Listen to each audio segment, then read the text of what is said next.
नमस्कार दोस्तों, मैं नरेश मौर्य। एके एजुकेशन पर आप सभी लोगों का स्वागत है। आज आप देखेंगे एक बहुत बड़ी आपको खुशखबरी भी है और आपको एक साथ दोनों विषय का मैराथन आपको मिलेगा, हिस्ट्री का भी और उसके साथ साथ पॉलिटिकल साइंस का।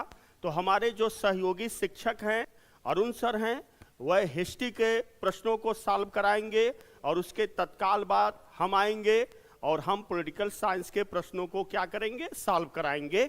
एक तरह से यह 2 घंटे का क्या चलेगा, मैराथन चलेगा।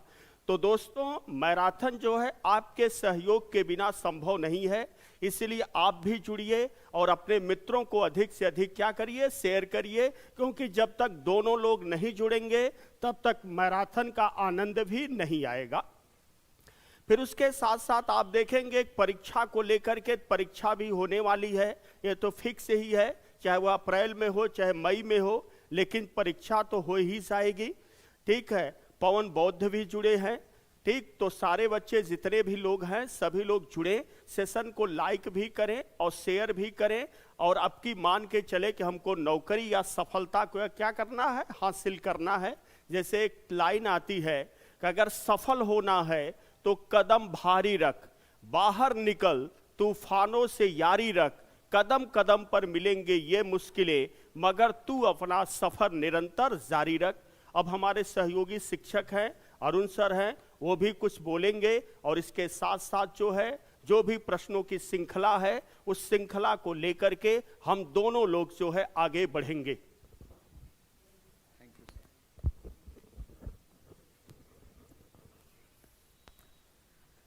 आप सभी मित्रों को मेरी तरफ से गुड इवनिंग। एके एजुकेशन परिवार की तरफ से ढेर सारी शुभकामनाएं। थैंक यू इस बात के लिए कि हमारा एके एजुकेशन परिवार 25,000 सदस्यों का बन चुका है। और आज ये जो हम लोगों की क्लास है, ये महामैराथन क्लास है और 1, 2 या 3 विषयों की महामैराथन क्लास एके एजुकेशन परिवार नहीं चलाने जा रहा है।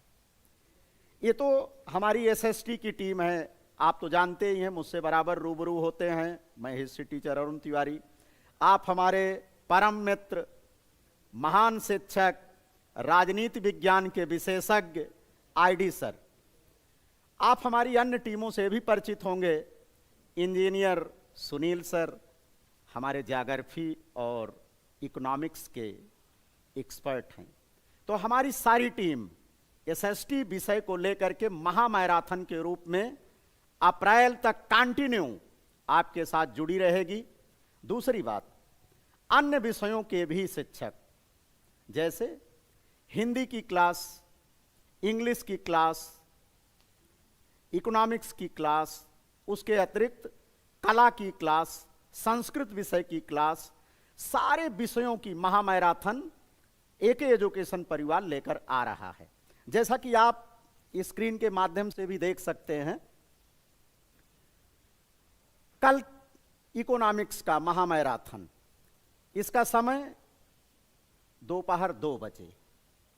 तो आप सब मित्रगण जिनका इकोनॉमिक्स सब्जेक्ट है, आपके जो मित्रगण हैं, उनको आप लोग सूचित जरूर करें ताकि वो इकोनॉमिक्स की क्लास ले सकें और सफलता अर्जित कर सकें। इसी तरह से टीजीटी, पीजीटी हिंदी और संस्कृत महामैराथन, हिंदी के प्रकांड विद्वान, हम सबके मार्गदर्शक जोशीला सर, इनका समय होगा 1 बजे, दोपहर को 1 बजे ये महामैराथन क्लास होगी। संस्कृत के जिन बच्चों का संस्कृत होगा, मैं खुद बताऊं कि एक शिक्षक हूं, लेकिन जब सर संस्कृत पढ़ाते हैं, इतना मधुर सस्वर वाचन करते हैं कि मेरा मन करता है कि मैं भी उनका शिष्य बनी जाऊं। तो संस्कृत के महान ज्ञाता अवनीश सर, इनकी भी महामैराथन क्लास है। इसका भी टाइम आप यदि हमारा चैनल सब्सक्राइब किए होंगे तो नोटिफिकेशन आप लोगों को मिलता रहता है। तो मित्रों, इसी के साथ मैं अपने आईडी सर को, क्योंकि इनकी अगली क्लास है अभी, इनको मैं विदा देता हूं। आपके साथ मैं हिस्ट्री की कंटिन्यू करता हूं और जैसे ही मेरे हिस्ट्री के क्वेश्चन समाप्त होंगे तुरंत आईडी सर आपके क्वेश्चन लेकर हाजिर होंगे। तो चलिए मित्रों, हम लोग कंटिन्यू करते हैं। Thank you sir.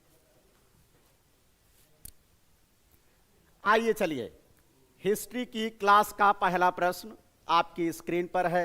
Neha Chauhan ji, Shubh Sandhya, good evening. आपका मैं दिल से स्वागत करता हूं। नेहा जी पहली बार मेरी क्लास में आई हैं। आइए चलिए, आज की इस क्लास का पहला प्रश्न आपकी स्क्रीन पर है। आप सभी मित्रगण इस प्रश्न का आंसर करें। ध्यान से प्रश्न को देखें और उसी के अनुसार आंसर करें। पहला प्रश्न आपकी स्क्रीन पर अवेलेबल है। चलिए, प्रश्न है, भारतीय राष्ट्रीय आंदोलन के प्रख्यात नेता अबुल कलाम आजाद का जन्म कहां हुआ था? मदीना में, काहिरा में, मक्का में या बगदाद में? आप सभी मित्रगण इस प्रश्न का आंसर करें। बिल्कुल परिदृश्य तो बदलेगा ही। Gopal ji, Kapil Rana ji very good evening, कुसुम भारती जी very good evening, Prashant ji ने आंसर भेज दिया है। अन्य मित्रगण भी आंसर भेजें। इस लिंक को सब लोग अपने अपने ग्रुप में शेयर जरूर करें। यही हमारी आप लोगों से अपेक्षा होती है। तो मित्रों, फटाफट आप सब आंसर करें, पहले प्रश्न का आंसर करें। अभी सिर्फ एक मित्र ने आंसर भेजा है, अन्य मित्रगण भी आंसर करें।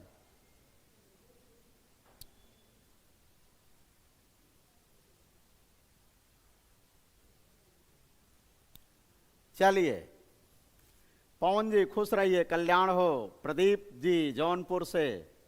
चलिए, लगभग लोगों ने अभी आंसर भेजा नहीं, सिर्फ 2 लोगों ने आंसर भेजा। 2 से ही काम नहीं चलेगा, सब लोग अपना आंसर भेजें, फटाफट आंसर करें।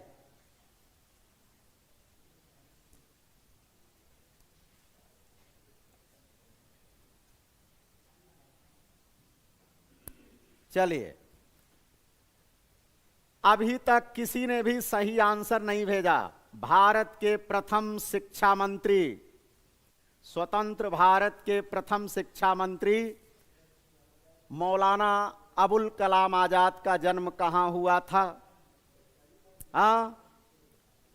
क्या मदीना में, काहिरा में, मक्का में या बगदाद में? बहुत टफ क्वेश्चन है। तो इतना तो जानना ही पड़ेगा। चलिए मित्रों, इनका जन्म 1878 ईस्वी में। कब? 1878 ईस्वी में मक्का में हुआ था। बातें समझ में आ गई होंगी। आइए चलिए, अगला प्रश्न आपकी स्क्रीन पर चलता है। अगला प्रश्न आपकी स्क्रीन पर, रामकृष्ण मिशन की स्थापना 1896 ईस्वी में किसने की? फटाफट आप सब इस प्रश्न का आंसर करें। रामकृष्ण मिशन की स्थापना किसने की थी? आप सभी मित्रगण आंसर करें।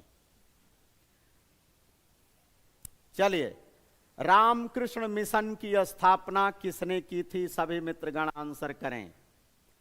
आ रहा है आंसर? हां, हजरत का भी मक्का। Very good. चलिए, बिल्कुल आप लोगों ने सही फरमाया है। यह वही विवेकानंद है ना, जिन्होंने 1893 शिकागो प्रथम विश्व धर्म सम्मेलन में भारत का प्रतिनिधित्व किया था। पूरी दुनिया को भारतीय वेदांत से अवगत कराया था, भारत की समृद्ध दार्शनिक परंपरा से अवगत कराया था। यह वही विवेकानंद हैं जिन्होंने अपने गुरु परमहंस रामकृष्ण के नाम पर रामकृष्ण मिशन की स्थापना किया था। बिल्कुल, बहुत बढ़िया। अगला प्रश्न आपकी स्क्रीन पर, अखिल भारतीय हरिजन संघ है ना, कि 1932 ईस्वी में किसने स्थापना की थी? इसे इंग्लिश में ऑल इंडिया अनटचेबिलिटी लीग भी कहा जाता है। किसने स्थापना किया था? डॉक्टर भीमराव अंबेडकर ने, महात्मा गांधी ने, बाल गंगाधर तिलक ने, ज्योतिबा फुले ने। इसके संस्थापक अध्यक्ष जीडी बिड़ला थे। जीडी बिड़ला थे, घनश्याम दास बिड़ला। जीडी बिड़ला इसके संस्थापक अध्यक्ष थे, ये भी आप लोगों को जानना चाहिए। हाँ, बिल्कुल सही है, महात्मा गांधी इसके संस्थापक थे। एक मेरा प्रश्न है इसी से रिलेटेड कि अखिल भारतीय हरिजन संघ का मुख्यालय कहां था? अखिल भारतीय हरिजन संघ का मुख्यालय कहां था? ये भी आंसर आप लोग बताएं। देखता हूं कौन सबसे पहले रिटन फॉर्म में मुझे आंसर देता है। अखिल भारतीय हरिजन संघ के कार्यालय तो प्रत्येक प्रांतों में थे, प्रत्येक प्रांत में इसकी शाखाएं थी, लेकिन इसका मुख्यालय कहां था इसे देखता हूं कौन बताता है ना? इसका मुख्यालय गलत हो गया, दिल्ली में था। दिल्ली में था प्रदीप जी, दिल्ली में था। ठीक है, आइए अगला प्रश्न आपकी स्क्रीन पर लेते हैं। किसने बंगाल में संवाद कौमुदी, बंगला में किसने बंगला में संवाद कौमुदी, फारसी में मिरात उल अखबार प्रारंभ किया था? संवाद कौमुदी 1821 ईस्वी, मिरातुल अखबार 1822 ईस्वी। किसने आरंभ किया था? इन्हें भारतीय राष्ट्रीय प्रेस का जनक भी कहा जाता है। बिल्कुल कुसुम जी, प्रदीप जी, सभी मित्रों ने राइट आंसर भेजा है, राजा राम मोहन राय, है ना? इनकी एक बड़ी महत्वपूर्ण पत्रिका थी, उसे आप पुस्तक भी कह सकते हैं, तुहफात उल मुआहिदीन। तुहफात उल मुआहिदीन, फारसी में तुहफात उल मुआहिदीन, है ना?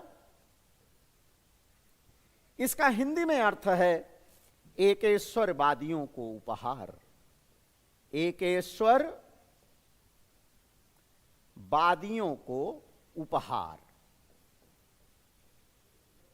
ठीक है, इसको इंग्लिश में कहते हैं गिफ्ट टू मोनोथिस्ट, है ना? और ये तीनों प्रश्न आपकी परीक्षाओं में अलग अलग बार पूछे जा चुके हैं। एकेश्वरवादियों को उपहार, बिल्कुल, बहुत बढ़िया। ये वही राजा राम मोहन राय हैं जिन्हें भारतीय पुनर्जागरण का जनक, आधुनिक भारत का पिता, सामाजिक धार्मिक सुधार आंदोलनों का प्रवर्तक, नव प्रभात का तारा, है ना, जैसी उपाधियां प्रदान की जाती हैं। युगदूत, अग्रदूत, हाँ ठीक है, युगदूत, युगदूत की भी इन्हें उपाधि प्राप्त है। आइए, सती को कब आपराधिक मानव हत्या निर्धारित किया गया, है ना? आपराधिक मानव हत्या निर्धारित किया गया। सभी मित्रगण इस प्रश्न का आंसर करें। एक बार आप सभी मित्रगण इस लिंक को अपने अपने ग्रुप में जोरदार तरीके से शेयर करें। फटाफट सब लोग इसे जोरदार तरीके से। चलिए, सती को कब आपराधिक मानव हत्या निर्धारित किया गया? बिल्कुल, जिन लोगों ने भी यह विकल्प टिक किया है, बिल्कुल राइट आंसर है। आप सभी को पता है कि राजा राम मोहन राय के प्रयासों के परिणाम स्वरूप, राम मोहन राय, इनके प्रयासों के परिणाम स्वरूप, प्रयास तो इन्हीं का है। किसने? लॉर्ड विलियम बेंटिक ने, लॉर्ड विलियम बेंटिक ने। ठीक है, कब? 1829 में नियम 17 द्वारा सबसे पहले बंगाल में सती प्रथा को समाप्त किया। 1830 में संपूर्ण भारत में सती प्रथा को आपराधिक मानव हत्या के रूप में स्वीकार किया गया। बिल्कुल राकेश जी, बहुत बढ़िया, गुड इवनिंग राकेश जी। अगला प्रश्न आपकी स्क्रीन पर। महात्मा गांधी की आत्मकथा मूल रूप में किस भाषा में लिखी गई है? महात्मा गांधी की आत्मकथा आप सभी को पता होगा, माय एक्सपेरिमेंट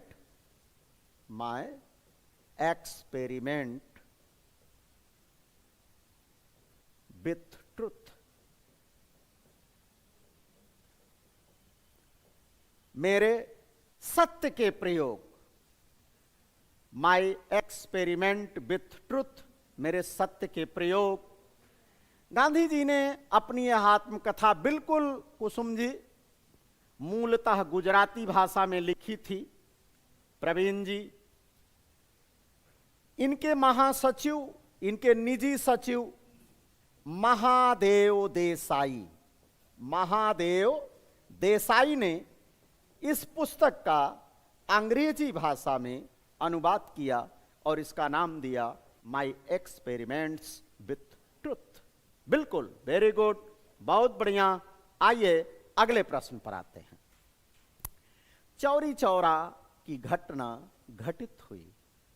चौरी चौरा कांड 5 फरवरी 1922, 5 जनवरी 1922, 5 मार्च 1922, 10 मार्च 1922। शिशिरा जी, वेरी गुड मॉर्निंग, मैं आपका दिल से स्वागत करता हूं। सुधीर जी, जय हिंद। दीपमाला मौर्य जी, खुश रहिए, कल्याण हो। चौरी चौरा की घटना कब घटित हुई थी? बिल्कुल आप लोगों ने राइट आंसर भेजा है। 5 फरवरी 1922 ईस्वी को उत्तर प्रदेश के गोरखपुर जिले की किसानों की क्रोधित भीड़ ने चौरी चौरा थाने को घेर कर आग लगा दिया था, है ना, जिसमें एक थानेदार सहित 22 सिपाही जीवित जलकर मर गए थे। इसी घटना को चौरी चौरा कांड कहा जाता है। चौरी चौरा कांड के जुर्म में कई भारतीयों पर मुकदमा चलाया गया था, जिसमें से 19 को तो फांसी की सजा दी गई थी, है ना। चलिए, प्रमोद कुमार सिंह जी, बिल्कुल आपने राइट आंसर भेजा है। अगला प्रश्न आपकी स्क्रीन पर। सर्वप्रथम कौन सी घटना घटी? Answer please. सर्वप्रथम कौन सी घटना घटी? दांडी मार्च, कम्युनल अवार्ड, साइमन कमीशन का आगमन, गांधी इरविन समझौता, है ना। सर्वप्रथम कौन सी घटना घटी? चलिए, आंसर आना शुरू हो गया। दांडी मार्च 12 मार्च 1930, कम्युनल अवार्ड 16 अगस्त 1932, साइमन कमीशन का भारत आगमन 3 फरवरी 1928, गांधी इरविन समझौता 5 मार्च 1931। बिल्कुल आप सभी का राइट आंसर है। अब इसके अनुसार कौन सी घटना सबसे पहले घटी? बिल्कुल आप लोग सही हैं। अब भाई यही घटना तो सबसे पहले घटी ही है। अब इसमें ऐसे भी प्रश्न पूछ सकता है कि कौन सी घटना सबसे बाद में घटी। Amit Giri ji, very good evening. Amit ji हमारे बहुत अच्छे स्टूडेंट हैं, रेगुलर हमारी क्लास देखते हैं, बट लाइव नहीं हो पाते थे, बाद में देखते थे, आज लाइव हैं। Thank you Amit ji. चलिए, इसे क्रमबद्धता में भी मिलाने को आपसे प्रश्न पूछा जा सकता है। आइए अगला प्रश्न। सीमांत गांधी के नाम से कौन प्रसिद्ध है? आप सब जानते हैं, खान अब्दुल गफ्फार खान को सीमांत गांधी, बादशाह गांधी जैसी संज्ञा से संबोधित किया जाता है। खुदाई खिदमतगार, खुदाई खिदमतगार, खुदाई खिदमतगार नामक संगठन की स्थापना यही खान अब्दुल गफ्फार खान ने किया था। और बिल्कुल कुसुम जी, सविनय अवज्ञा आंदोलन के दौरान इनके समर्थकों द्वारा लाल कुर्ती आंदोलन चलाया गया था, लाल कुर्ती आंदोलन चलाया गया था। वेरी गुड, बहुत बढ़िया। आइए अगले प्रश्न पर आते हैं। 1947 में भारतीय राष्ट्रीय कांग्रेस का अध्यक्ष कौन चुना गया? 1947 में भारतीय राष्ट्रीय कांग्रेस का अध्यक्ष कौन चुना गया? मौलाना अबुल कलाम आजाद, जेबी कृपलानी, डॉक्टर राजेंद्र प्रसाद या महात्मा गांधी? आंसर प्लीज, फटाफट, जल्दी जल्दी आप सब आंसर करें।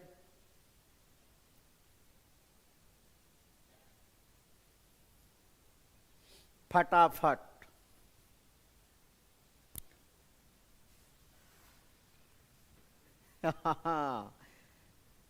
फंस गए?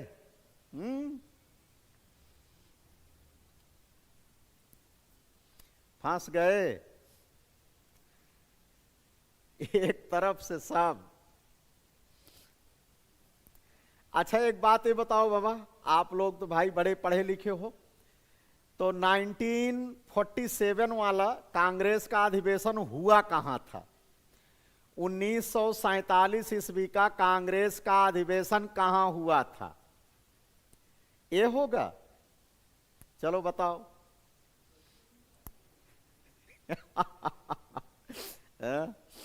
अब कोई सी कर दो, देखो अमित गिरी सी कर दिए और डी पे कोई जाने वाला नहीं है। देखो हम आप लोगों को बता देते हैं, ए और सी में कंफ्यूजन है तो देखो क्लियर हो जाओ ना। देखो हमारे डिस्क्रिप्टिव क्लास के सारे बच्चे एकदम डाउट फ्री होते हैं, उनको कोई डाउट नहीं होता।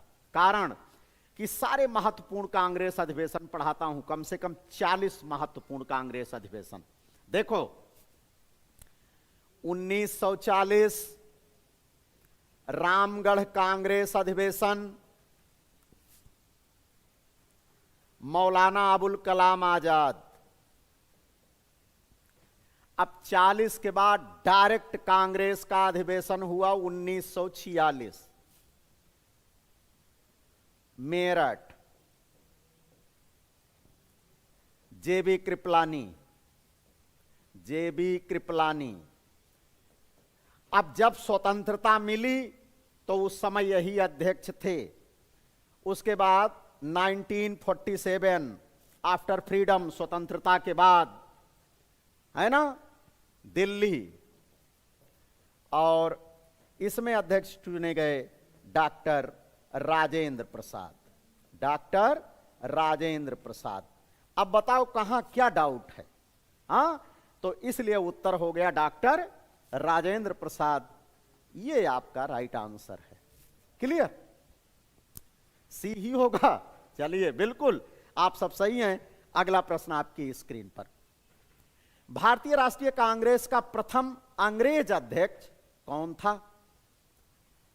A.O.. Hume, CF. Andrews, George Yule, Hamilton? भारतीय राष्ट्रीय कांग्रेस का प्रथम अध्यक्ष, अंग्रेज अध्यक्ष कौन था? प्रथम अंग्रेज अध्यक्ष कौन था? हाँ चलिए, स्वतंत्रता के बाद नहीं दिया है। हाँ? अरे तो 1947 में एक ही अधिवेशन तो हुआ था। चलो बिल्कुल, राम पुकार महतो जी, आपका दिल से स्वागत है। महतो साहब कहां से हैं? बिहार, झारखंड, कहां से? चलिए बताइए जरूर। आंसर आना शुरू हो गया। बिल्कुल आप सब राइट आंसर हैं।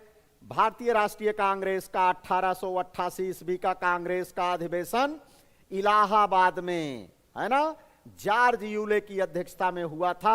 जॉर्ज यूले भारतीय राष्ट्रीय कांग्रेस के प्रथम अंग्रेज अध्यक्ष, प्रथम यूरोपीय अध्यक्ष था। विदेशी वस्त्रों का जलाया जाना निष्ठुर बर्बादी है। रविंद्रनाथ टैगोर ने कहा था विदेशी वस्त्रों का जलाया जाना निष्ठुर बर्बादी है। तो उसके जवाब में किसी नेता ने कहा था कि विदेशी वस्त्रों की बर्बादी ही उनके साथ व्यवहार करने का सर्वोत्तम तरीका है। यह बात किसने कहा था? आप सभी मित्रगण आंसर करें, फटाफट आंसर करें, बिना समय जाया किए। चलिए,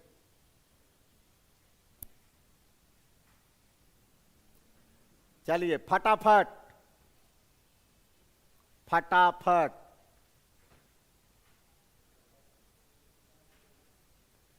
बिल्कुल कुसुम भारती जी, महात्मा गांधी का यह मूल कथन है। महात्मा गांधी ने यह बात कहा था, महात्मा गांधी का यह कथन है। आइए अगले प्रश्न पर आते हैं। क्रिप्स मिशन भारत कब आया? क्रिप्स मिशन भारत कब आया? क्रिप्स मिशन भारत कब आया? Answer please. 1930 में, 1942 में, 1945 में, 1946 में। क्रिप्स मिशन भारत कब आया? बिल्कुल, बहुत बढ़िया, बहुत अच्छा। लगभग लोगों के आंसर सही हैं। क्रिप्स मिशन 1942 ईस्वी में भारत आया था।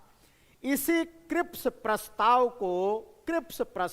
को महात्मा गांधी ने पोस्ट डेटेड चेक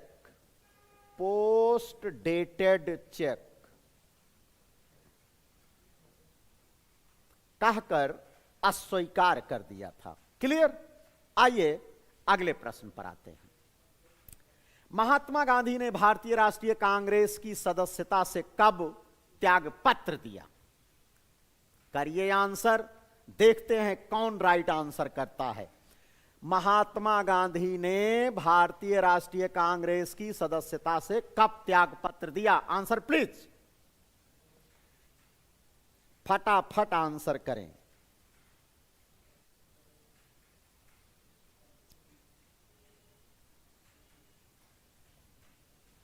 फटाफट।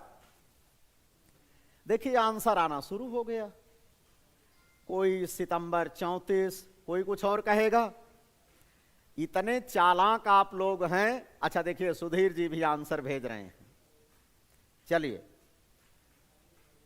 हां चलिए, इसे याद रखिएगा। सितंबर 1934 में। चलिए, सुप्रिया जी, मैं आपका दिल से स्वागत करता हूं। पहली बार आप मेरी क्लास में हैं। सितंबर 1934 में गांधी जी ने भारतीय राष्ट्रीय कांग्रेस की सदस्यता से त्यागपत्र दे दिया था।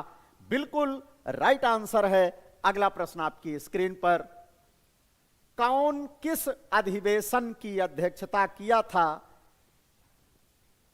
William Wedderburn. इसे थोड़ा सा मुझे करेक्शन करना पड़ेगा।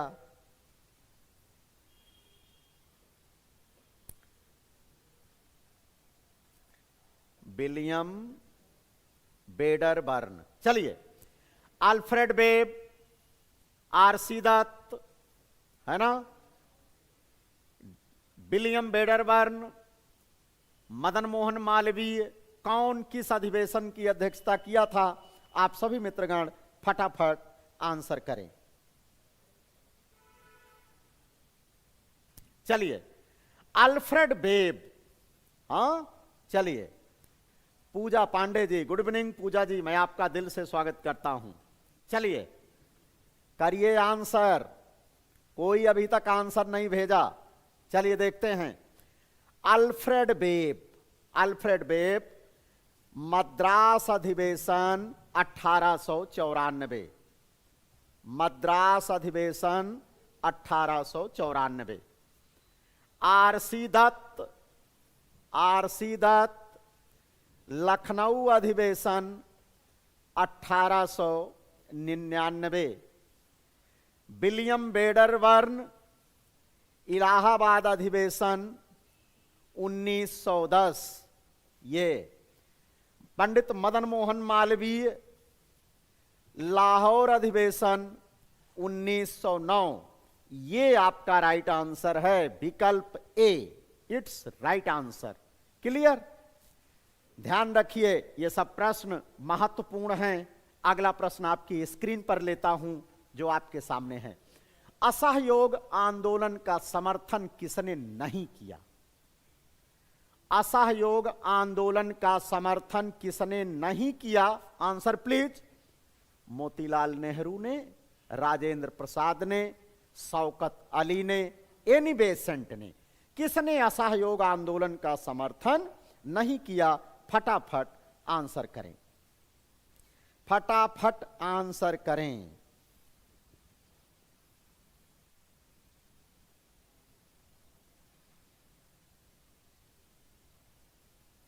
चलिए, बिल्कुल तमामों लोगों ने सही आंसर, कुछ लोगों का गलत। देखिए, बिल्कुल सही है, एनी बेसेंट ने असहयोग आंदोलन का समर्थन नहीं किया था। इन्होंने इसे मूर्खतापूर्ण कार्य कहा था। एनी बेसेंट ने असहयोग आंदोलन का विरोध किया था और कहा था कि गांधी जी का ये कदम घातक है, ये उचित नहीं है। आइए अगले प्रश्न पर आते हैं। राज्यों का एकीकरण किया था। स्वतंत्रता के पश्चात भारतीय रियासतों का एकीकरण किसने किया? सरदार पटेल ने, शेख अब्दुल्ला ने, मौलाना आजाद ने, मोतीलाल नेहरू ने, है ना? जैसे भारत का बिस्मार्क, जो कार्य बिस्मार्क ने किया था जर्मनी के एकीकरण में, वही कार्य सरदार वल्लभ भाई पटेल ने किया था भारत के एकीकरण में। बिल्कुल आप सभी का आंसर राइट आंसर है। अगला प्रश्न आपकी स्क्रीन पर। कौन सी फसल सिंधु घाटी सभ्यता के लोगों द्वारा उत्पादित नहीं की जाती थी?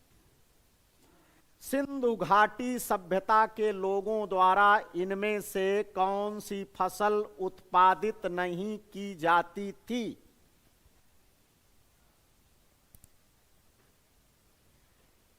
बिल्कुल राइट आंसर, जौ, दालें, चावल, गेहूं।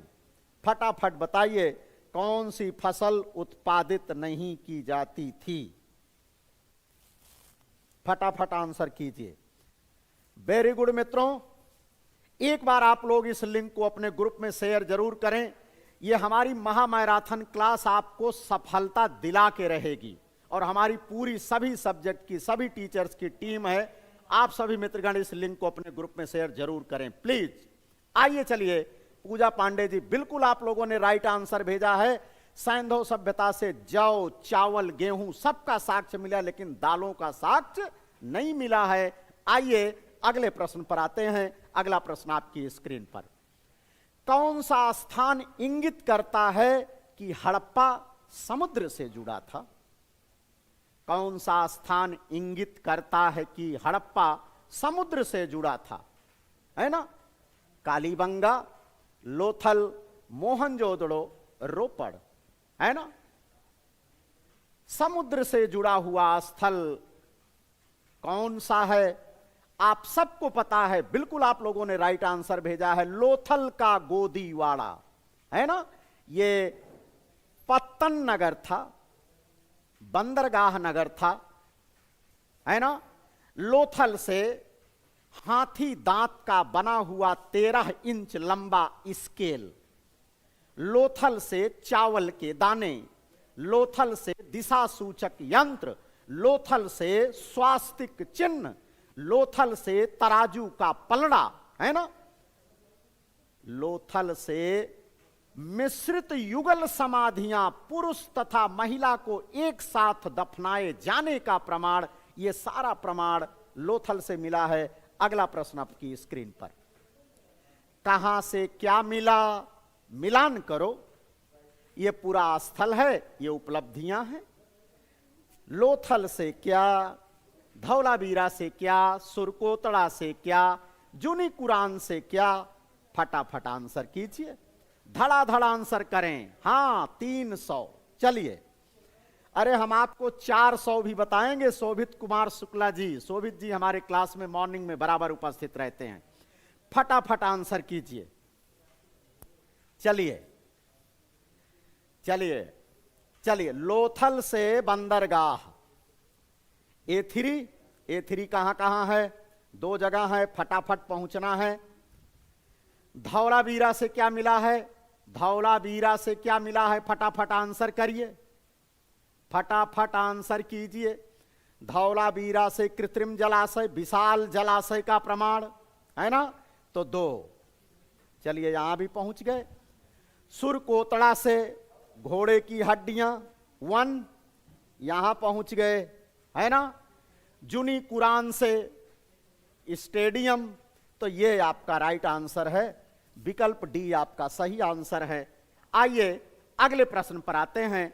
अगला प्रश्न आपकी स्क्रीन पर, निम्नलिखित नदियों में से किसका ऋग्वेद में केवल एक बार उल्लेख हुआ है? निम्नलिखित नदियों में से किसका ऋग्वेद में केवल एक बार उल्लेख हुआ है? मित्रों, एक बार आप लोग इस लिंक को अपने ग्रुप में शेयर जरूर करें ताकि आपके अन्य मित्रगण भी इसका लाभ उठा सकें। यदि अभी तक आपने हमारी इस लिंक को शेयर न किया हो तो शेयर जरूर करें प्लीज। निम्नलिखित नदियों में से किसका ऋग्वेद में केवल एक बार उल्लेख है ना? चलिए, गंगा का, सरस्वती का, कुभा का, सिंधु का। अच्छा चलो, एक प्रश्न और है। बिल्कुल शोभित जी, खुश रहिए। ऋग्वेद में गंगा नदी का 1 बार, यमुना नदी का 3 बार, अन्य नदियों का अनेक बार उल्लेख हुआ है। एक बात जरा ये बताइए, ऋग्वेद के किस मंडल में नदी सूक्त है? ऋग्वेद के किस मंडल में नदी सूक्त है? ऋग्वेद के किस मंडल में विवाह सूक्त है? बोलो, आंसर करो। ऋग्वेद के किस मंडल में नासदीय सूक्त है? फटाफट आंसर करो, देखता हूं कौन आंसर करता है। ऋग्वेद के किस मंडल में नदी सूक्त है? ऋग्वेद के किस मंडल में विवाह सूक्त है? ऋग्वेद के किसी मंडल में नासदीय सूक्त है? Answer please. अभी तक कोई आंसर नहीं। वाह सुधीर कुमार जी, बिल्कुल राइट आंसर। बिल्कुल आप लोगों ने राइट आंसर भेजा है। बिल्कुल, बहुत बढ़िया। 10वें मंडल में, वेरी गुड, बहुत बढ़िया। सारे प्रश्न आगामी परीक्षाओं में आने वाले हैं। नेक्स्ट क्वेश्चन आने और स्क्रीन। मूलतः गायत्री मंत्र मिलता है। हां, गायत्री मंत्र ऋग्वेद के 3 मंडल से लिया गया है। और ध्यान रखिएगा कि यह सविता देवता को समर्पित है। सविता देवता को समर्पित है, ध्यान रखिएगा। अगर विकल्प में रहे कि सूर्य देवता को समर्पित है तो कहिएगा नहीं। गायत्री मंत्र सविता देवता को समर्पित है, सूर्य देवता को समर्पित नहीं है। ऋग्वेद के 3 मंडल से लिया गया है। बिल्कुल राइट आंसर है। अगला प्रश्न आपकी स्क्रीन पर। दक्षिण भारत के इतिहास में संगम युग के संबंध में कौन सा कथन सही है? हां, ऋषि विश्वामित्र, विश्वामित्र गोत्र। वेरी गुड, बहुत बढ़िया। चलिए, दक्षिण भारत के इतिहास में संगम युग के संबंध में कौन सा कथन सही है? वह वैदिक संस्कृत के पुनरुत्थान का काल था। वह महान साहित्यिक गतिविधियों का युग था। यह राजनीतिक अराजकता का युग था। यह संग्राम का युग था। हाँ, फटाफट आंसर करें। Question number 23। दक्षिण भारत के इतिहास में संगम युग के संबंध में कौन सा कथन सही है? अभी तक किसी ने आंसर नहीं भेजा। सही आंसर किसी का नहीं है। फटाफट आंसर करिए। अरे भैया, संगम काल संगम साहित्य के लिए, किसके लिए? महान साहित्यिक गतिविधियों का युग था।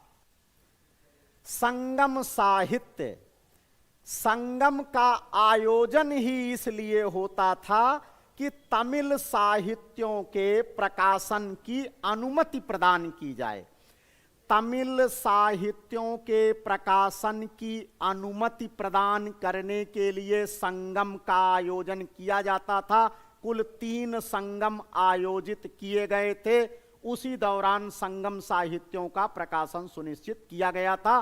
प्राचीनतम संगम साहित्य तोलकाप्पियम है, जो कि तमिल व्याकरण ग्रंथ है, जिसके रचनाकार तोलकाप्पियर हैं। आइए अगले प्रश्न पर। तृतीय संगम का अध्यक्ष कौन था? तृतीय संगम का अध्यक्ष कौन था, जो उत्तरी मदुरा में आयोजित की गई थी, अलवैया कपाटपुरम में? तोलकाप्पियर, अगस्तियार, इरैयनार, नक्किरार? फटाफट आंसर कीजिए। तृतीय संगम का अध्यक्ष कौन था?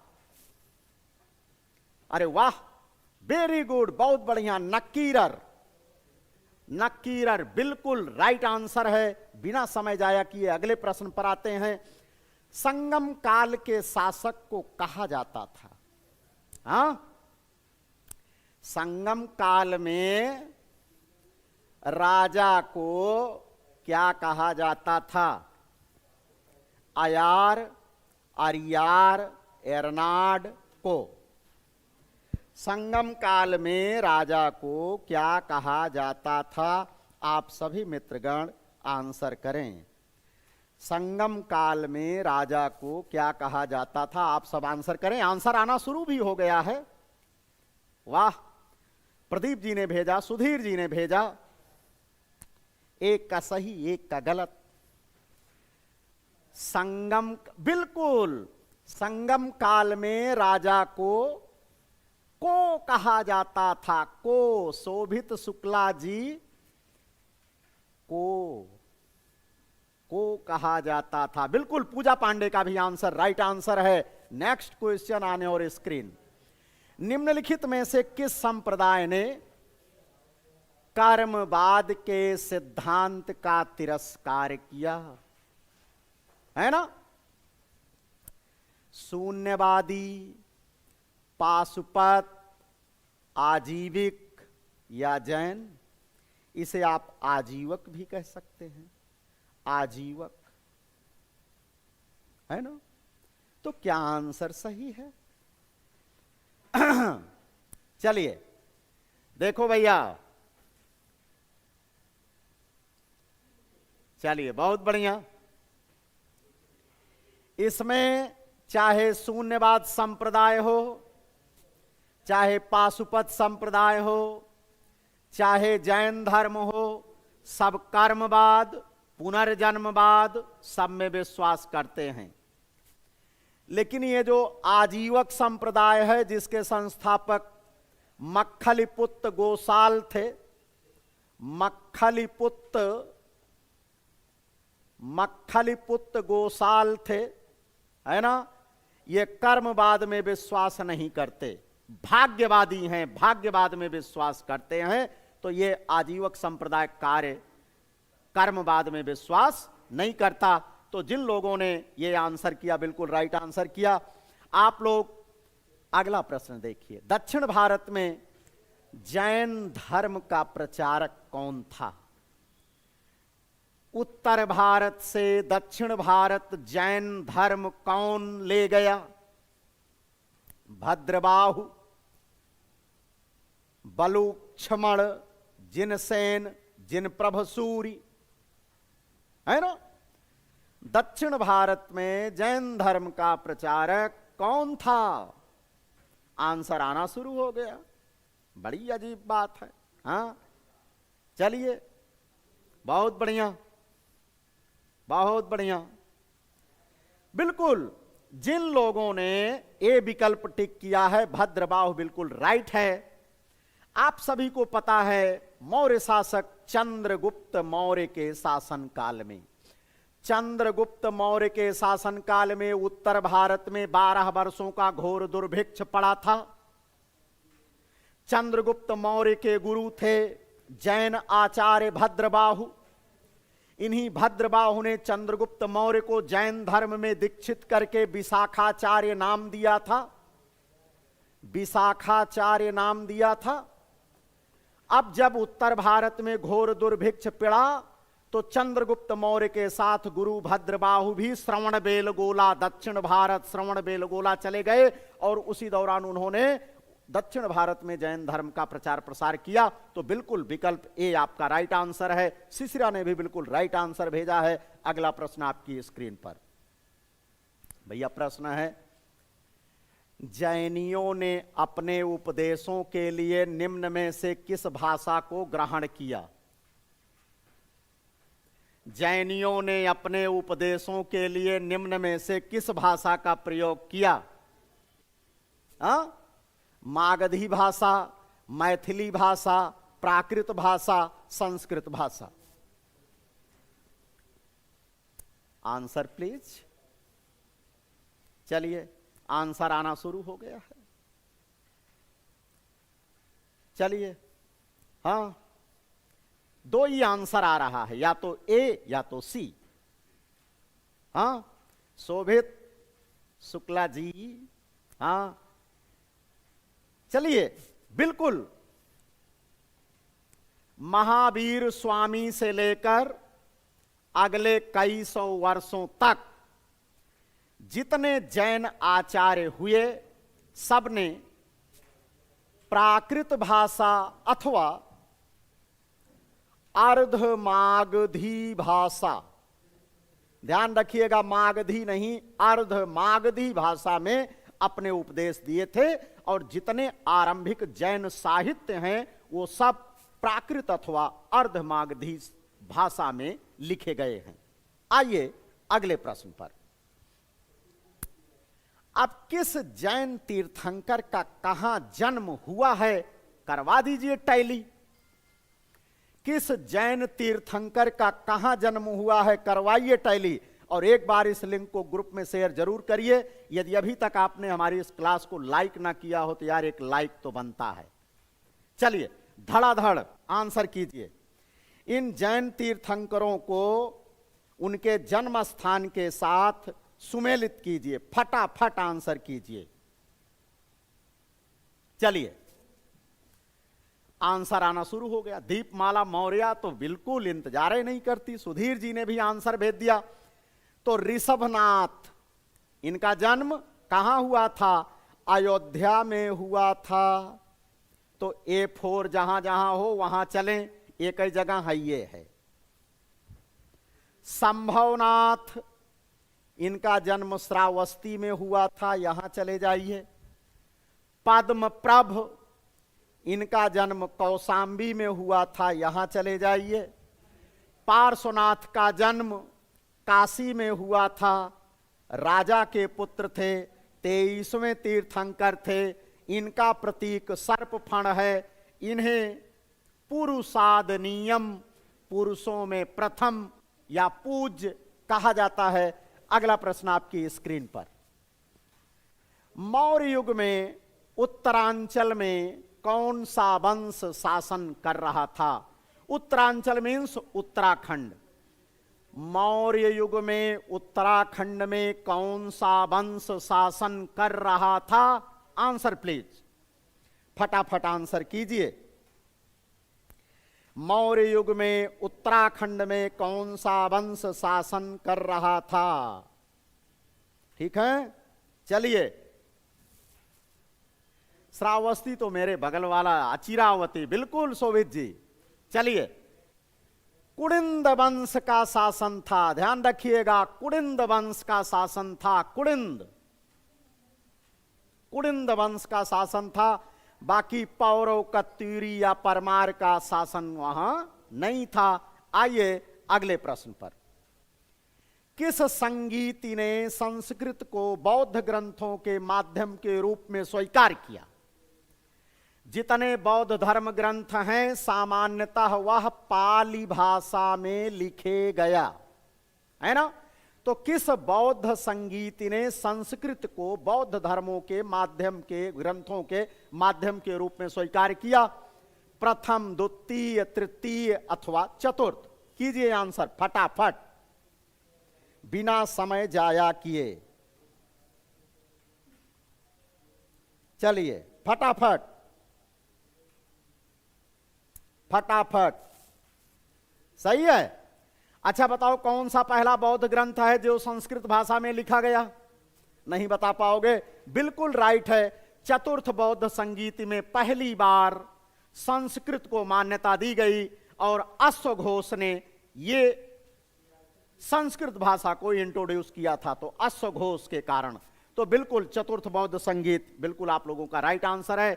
विनोद कुमार जी टांडा वाले, खुश रहिए, कल्याण हो। अगला प्रश्न आपकी स्क्रीन पर। ये भैया यवन राजदूत हैं और शासक के समकालिक हैं, करिए मिलान। हाँ फटाफट आंसर कीजिए, क्योंकि पूरे 40 क्वेश्चन मुझे कराना है। आगे पॉलिटिकल साइंस की भी क्लास है, तो थोड़ा ध्यान रखिए। चंद्रगुप्त मौर्य के दरबार में कौन आया था?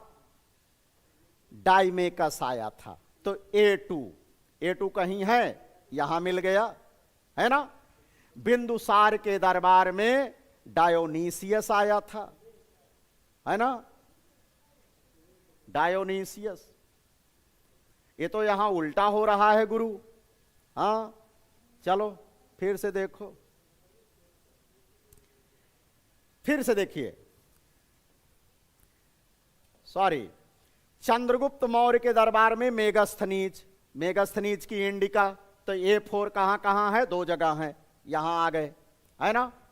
बिंदुसार के दरबार में सीरियाई नरेश, एंटियोकस प्रथम का राजदूत डाइमेकस।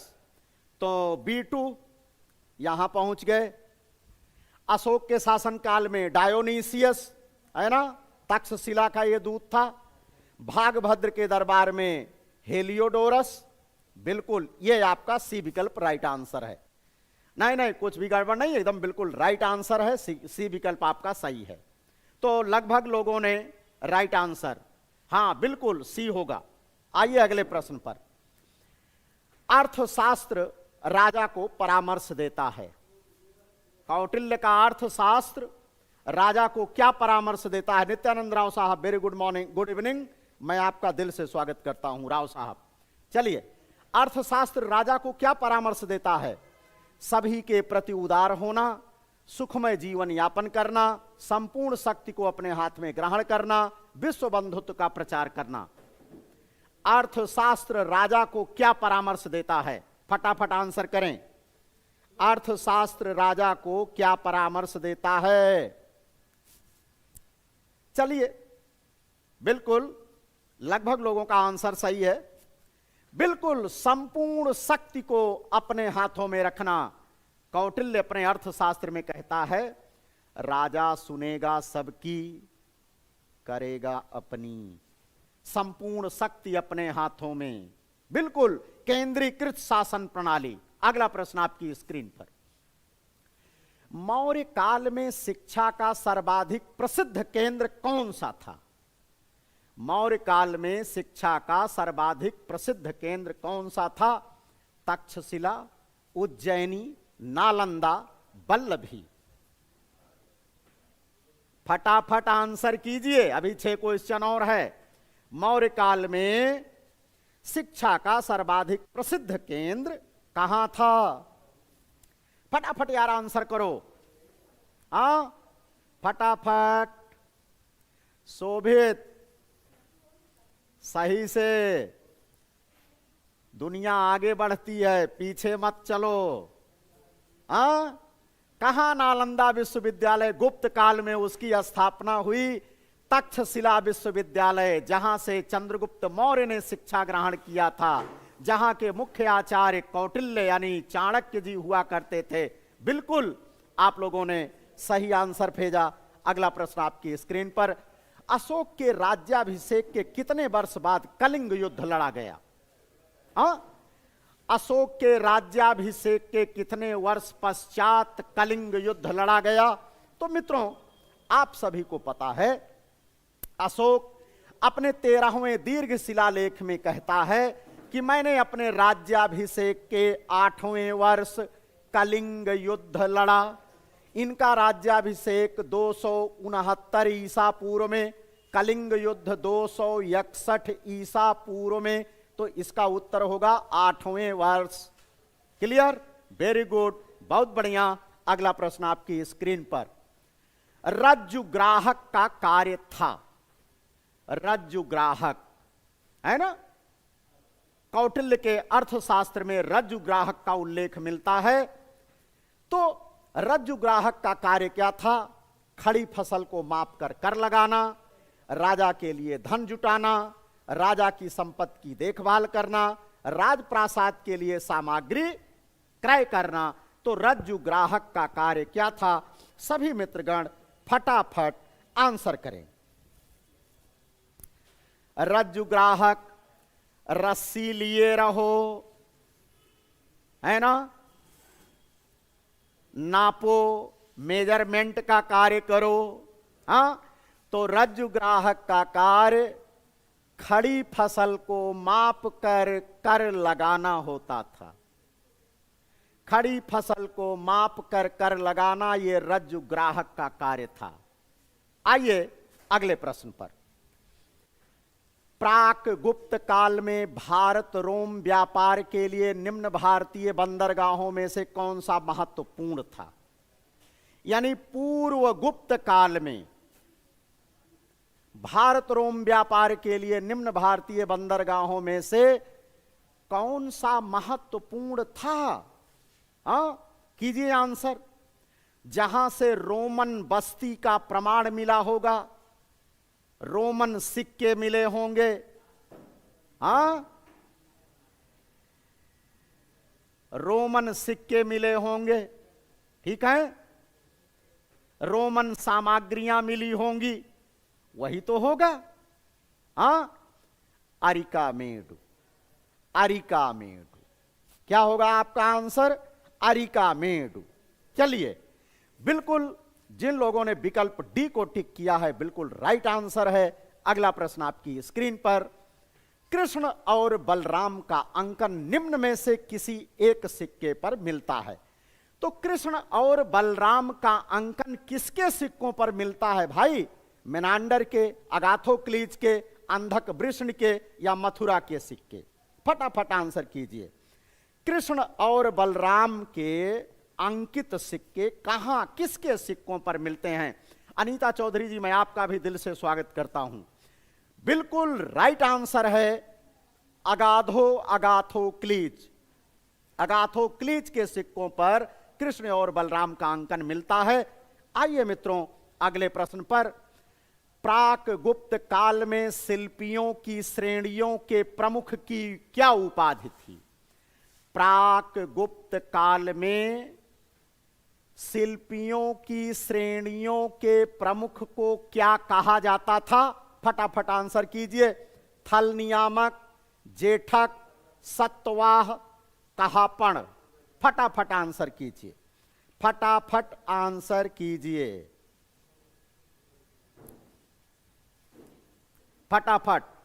बिल्कुल, जिन लोगों ने जेठक या ज्येष्ठक या श्रेष्ठ आंसर किया है, उनका आंसर सही है। तो विकल्प बी आपका बिल्कुल राइट आंसर है। और हिस्ट्री का ये लास्ट प्रश्न, जस्ट इसी के बाद आपकी पॉलिटिकल हिस्ट्री की क्लास तुरंत शुरू हो जाएगी। मंदसौर अभिलेख श्रेणियों की गतिविधियों पर प्रकाश डालता है। मंदसौर प्रशस्ति अभिलेख किसका है? कुमारगुप्त प्रथम का। तो इसमें किस व्यापारिक श्रेणी की गतिविधियों पर प्रकाश डाला गया है? तैलिक, रेशम वस्त्र बुनकर, पाषाण काटने वाले या लौहकार? जल्दी जल्दी आंसर कीजिए। बिल्कुल, वेरी गुड। संदीप, कहां उल्टी गंगा बहा रहे हो? बिल्कुल, रेशम वस्त्र बुनकर श्रेणी का उल्लेख किया गया है। तो a lot of thanks to all of you. Just इसके बाद तुरंत बिना एक भी मिनट जाया किए आपकी पॉलिटिकल हिस्ट्री की क्लास शुरू हो रही है। आईडी सर मौजूद हैं, लीजिए आप लोग पॉलिटिकल साइंस के क्वेश्चन कीजिए। Thank you to all of you.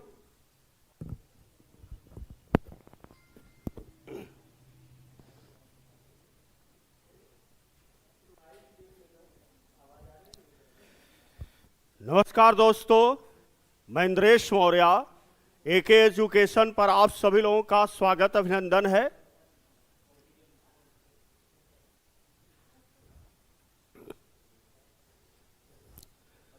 अब यहां पर आप देखेंगे पॉलिटिकल साइंस की क्लास शुरू होगी, तो सभी लोग दोस्तों एक बार सेशन को लाइक और शेयर कर दीजिएगा। एक आपको जनवरी भी आ गई है, नया वर्ष भी आ गया है, तो एक आपको लाइन सुनाएंगे, कहावत सुनाएंगे, उसी के अनुसार हमारी क्लास शुरू होगी।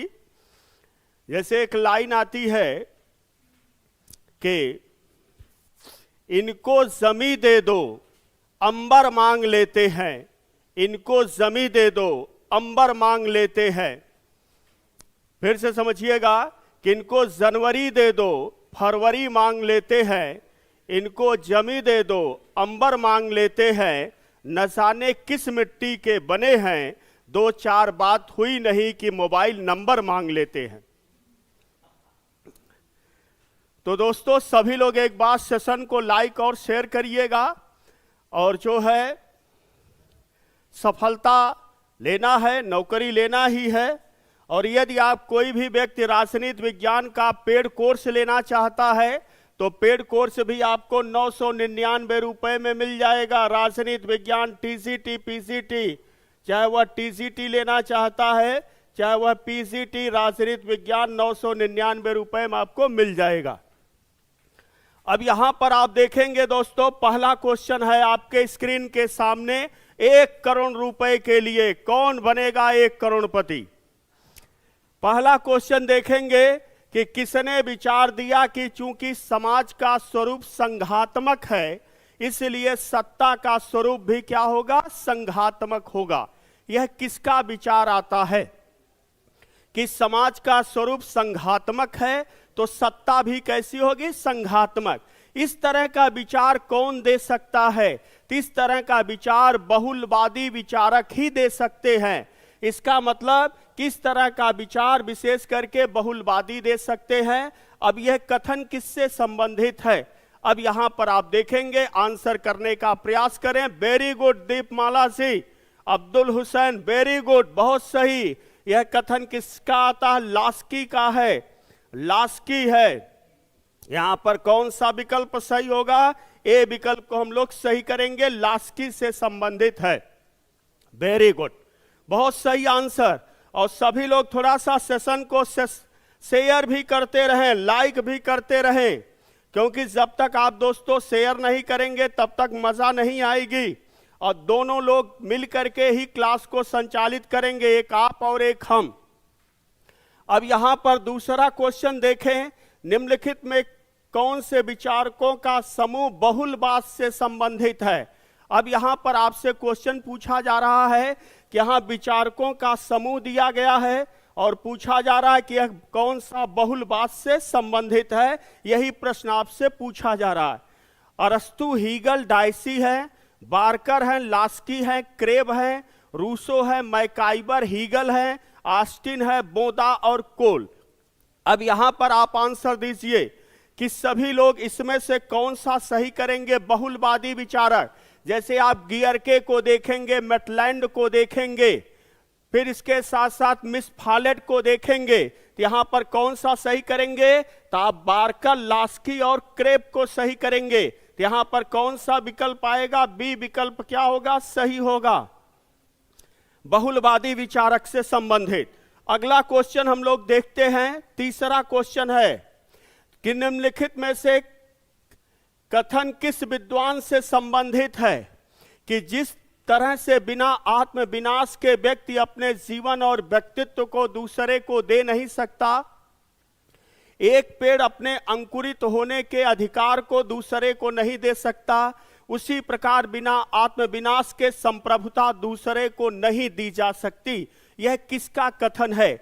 जैसे आप संप्रभुता चैप्टर में पढ़ेंगे तो संप्रभुता एक अस्थाई होती है। अगर राजा की मृत्यु हो जाती है तो संप्रभुता दूसरे राजा में स्थानांतरित हो जाती है। अगर कोई भी राज्य जो है विजित हो जाता है तो संप्रभुता विजित राजा में क्या होती, पहुंच जाती है। यह किससे संबंधित है? सीले से है कि लीवर से है, गार्नर से है, गैटल से है? तो यह कथन किससे संबंधित आता है? तो यह लीवर से संबंधित है। यहां पर कौन सा विकल्प सही करेंगे?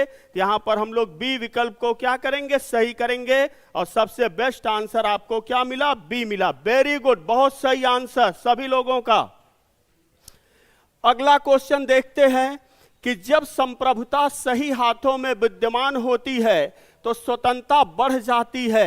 यह कथन किससे संबंधित है? क्वेश्चन पूछा जा रहा है कि जब संप्रभुता सही हाथों में विद्यमान होती है तो स्वतंत्रता बढ़ जाती है। अब इस तरह का स्टेटमेंट कौन देगा?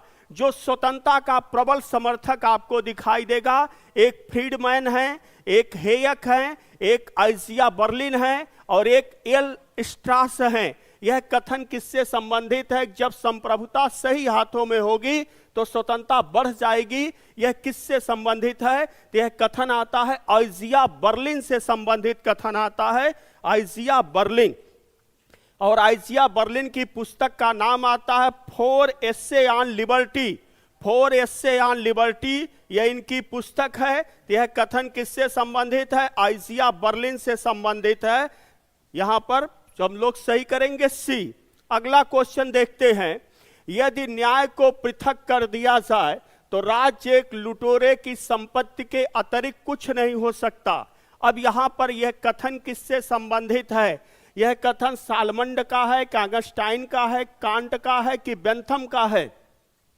अब आप देखेंगे न्याय से संबंधित यह कथन है। यह कथन किससे संबंधित है? आपने नाम सुना होगा, ऑगस्टाइन का नाम सुना होगा। तो ऑगस्टाइन कहते हैं कि यदि न्याय को पृथक कर दिया जाए तो राज्य जो है चोर लुटेरे के अतिरिक्त और कुछ नहीं रह जाएगा। यह किसका कथन आता है? यह विशेष करके किसका कथन आता है? ऑगस्टाइन का स्टेटमेंट है। यहां पर हम लोग कौन सा विकल्प सही करेंगे? बी विकल्प को क्या करेंगे, सही करेंगे। यहां पर सबसे बेस्ट आंसर आपको क्या दिखाई देगा? बी दिखाई देगा। और यहां पर एक कथन और भी आप पूछा जाता है, जैसे आप देखे होंगे थ्रेसीमेकस का स्टेटमेंट आता है। तो थ्रेसीमेकस कहता है शक्तिशाली का हित ही न्याय है। ग्लाउकन का स्टेटमेंट आता है, ग्लाउकन कहता है न्याय भय का शिशु है। सेफालस कहता है सत्य बोलना और दूसरे का ऋण चुका देना ही न्याय है। पोलीमार्कस कहता है प्रत्येक व्यक्ति के साथ उचित व्यवहार करना ही न्याय है। अब इसके बाद अगला क्वेश्चन है कि सूची 1 को सूची 2 के साथ क्या करना है? सुमेलित करना है। न्याय बलवानों का हित है। व्यक्ति द्वारा अपनी प्रकृति के अनुरूप कार्य करने का संपादन ही न्याय है। सार्वजनिक उपयोगिता न्याय की उत्पत्ति का एकमात्र स्रोत है। न्याय का अर्थ है प्राथमिक वस्तुओं का न्याय संगत विवरण। अब यहां पर आप आंसर बताएं कि इसमें से कौन सा सही होगा। अब यहां पर आप देखेंगे कि न्याय शक्तिशाली का हित है, यह किससे संबंधित हो जाएगा? थ्रेसीमेकस से संबंधित हो जाएगा। व्यक्ति द्वारा अपनी प्रकृति के अनुरूप कार्यों का संपादन करना ही क्या है? न्याय है, प्लेटो। जैसे आप देखे होंगे प्लेटो न्याय के 2 स्तर बताते, एक व्यक्तिगत स्तर, एक सामाजिक स्तर। व्यक्तिगत स्तर में कहते हैं मानवीय आत्मा में 3 गुण पाए जाते हैं, एक इंद्रिय तृष्णा पाया जाता है, एक सौर पाया जाता है, एक विवेक पाया जाता है। सामाजिक स्तर में प्लेटो कहते हैं कि समाज में 3 वर्ग है, एक उत्पादक वर्ग है, एक सैनिक वर्ग है और एक शासक वर्ग है। फिर इसके बाद हम लोग देखते हैं कि सार्वजनिक उपयोगिता न्याय की उत्पत्ति का एक क्या है? मात्र है। तो यहां पर कौन सा विकल्प सही होगा? यहां पर हम लोग देखेंगे यह किससे सही हो जाएगा? यह इससे हो जाएगा। फिर न्याय का अर्थ है प्राथमिक वस्तुओं का न्याय संगत वितरण, यह राल से संबंधित हो जाएगा। यहां पर आप देखेंगे कौन सा विकल्प सही होगा? ए का यहां पर आपने देखा, ए का क्या हो गया? 2 सही हो गया। फिर इसके साथ साथ बी का क्या सही हुआ? 3 सही हुआ। ए का 2, बी का 3। यहां पर डी विकल्प को क्या करेंगे? सही करेंगे। और सबसे बेस्ट आंसर यहां पर क्या हुआ? यहां पर हम लोग डी विकल्प को सही करेंगे। वेरी गुड, बहुत सही आंसर। अगला क्वेश्चन आता है, सूची 1 को सूची 2 के साथ क्या करना है, सुमेलित करना है दोस्तों। अब यहां पर आप देखेंगे पूना समझौता है, अगस्त प्रस्ताव है, वर्धा प्रस्ताव है, बेबल योजना। अब यहां पर आप देखेंगे पूना समझौता कब आता है, तो आप पूना समझौते को 26 सितंबर 1932 को लेकर जाएंगे, मतलब ए का आपको 4 मिलेगा। फिर इसके साथ साथ अगस्त प्रस्ताव कब आता है, तो लॉर्ड लिनलिथगो द्वारा 8 अगस्त 1940 को, इसका मतलब बी का 1 मिलेगा। फिर इसके साथ साथ वर्धा बैठक कब होती है, 14 जुलाई 1942 को, और बेबल योजना कब होगी, 1945 में बेबल योजना। तो यहां पर कौन सा विकल्प सही हुआ, यहां पर आपने देखा कि सी का 2, तो यहां पर कौन सा विकल्प सही करेंगे, बी सही करेंगे। वेरी गुड, बहुत सही आंसर दोस्तों। यहां पर हम लोग बी विकल्प को क्या करेंगे, सही करेंगे। अगला क्वेश्चन आता है कि स्वतंत्रता के अधिकार की गारंटी किस अनुच्छेद के तहत मिलती है, तो स्वतंत्रता के अधिकार की गारंटी अनुच्छेद 19 के तहत है। जैसे आप देखते होंगे कि अनुच्छेद 19 में क्या मिलेगा, वाक एवं अभिव्यक्ति की स्वतंत्रता आपको मिलेगी अनुच्छेद 19 के अंतर्गत। तो स्वतंत्रता के अधिकार की गारंटी से संबंधित कौन सा अनुच्छेद हो जाएगा, तो अनुच्छेद 19 हो जाएगा। यहां पर सी विकल्प को क्या करेंगे, सही करेंगे। अगला क्वेश्चन आता है कि भारतीय संविधान में अवशिष्ट शक्तियां किस अनुच्छेद में उपबंध हैं। अब यहां पर बात आती अवशिष्ट शक्ति, तो अवशिष्ट शक्ति का मतलब होता है कि एक ऐसी शक्ति जिसका उल्लेख ना तो संघ सूची में हो, ना तो राष्ट्र सूची में, ना समवर्ती सूची में। तो अवशिष्ट शक्तियां किसके पास हैं, संसद के पास हैं। और अवशिष्ट शक्तियां भारत ने कहां से लिया है, कनाडा से लिया है। तो अवशिष्ट शक्तियों का उल्लेख किस अनुच्छेद में पाएंगे, 248 में। आप देखेंगे अवशिष्ट शक्तियां हैं, यहां पर हम लोग कौन सा विकल्प सही करेंगे, बी विकल्प सही करेंगे। Very good. अगला क्वेश्चन आता है कि भारतीय संविधान किस संशोधन के अंतर्गत 6 से 14 वर्ष तक आयु के बच्चों को शिक्षा का अधिकार बनाया गया। अब यहां पर आप देखेंगे शिक्षा के अधिकार से संबंधित है। तो शिक्षा का अधिकार कौन सा अधिकार है, एक मौलिक अधिकार है, एक फंडामेंटल राइट है।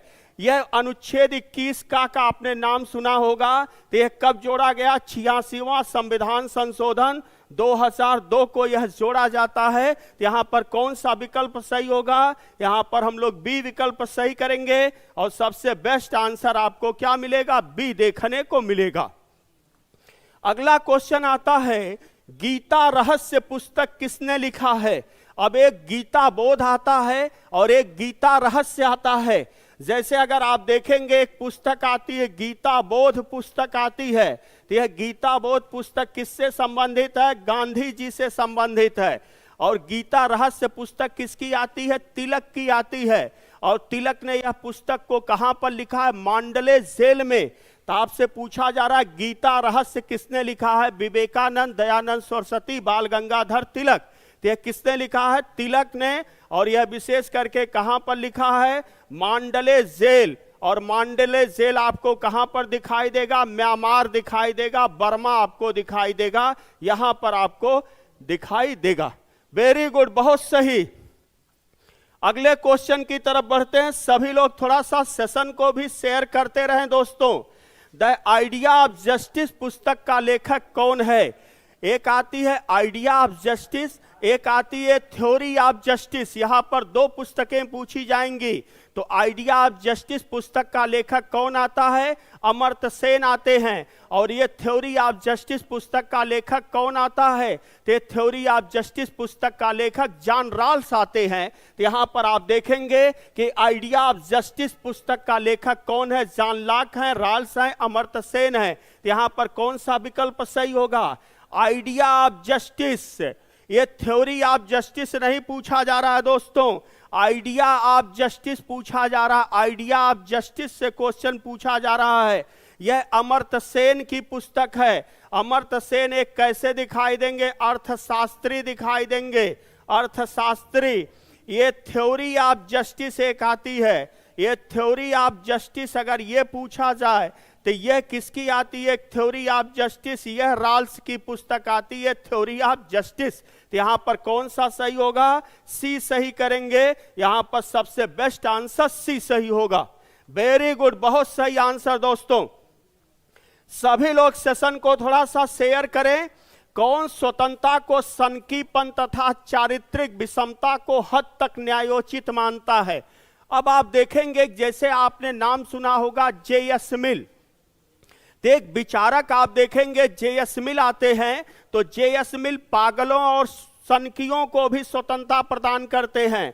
आपने नाम सुना होगा जे.एस. मिल, व्यक्तिवादी विचारक है और उपयोगितावादी हैं।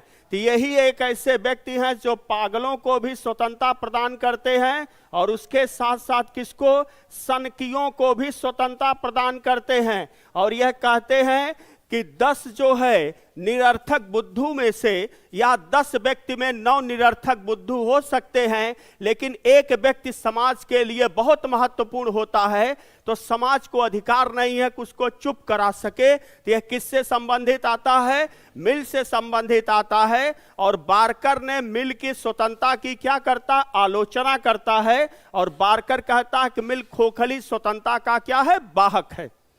अगला क्वेश्चन हम लोग देखते हैं, कौन सा एक सामाजिक अधिकार नहीं है। अब यहां पर आपसे क्वेश्चन पूछा गया दोस्तों कि कौन सा एक सामाजिक अधिकार नहीं है।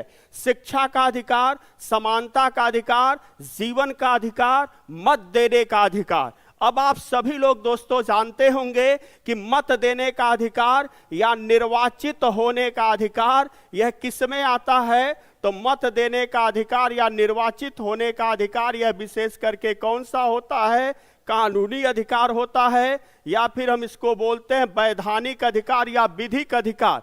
तो कौन सा सामाजिक अधिकार की श्रेणी में नहीं आएगा, तो मत देने का अधिकार या निर्वाचित होने का अधिकार। इसको मिला है जन प्रतिनिधित्व अधिनियम 1951। जब आप पढ़ेंगे तो उसी में मत देने के अधिकार की क्या की गई है, बात की गई है।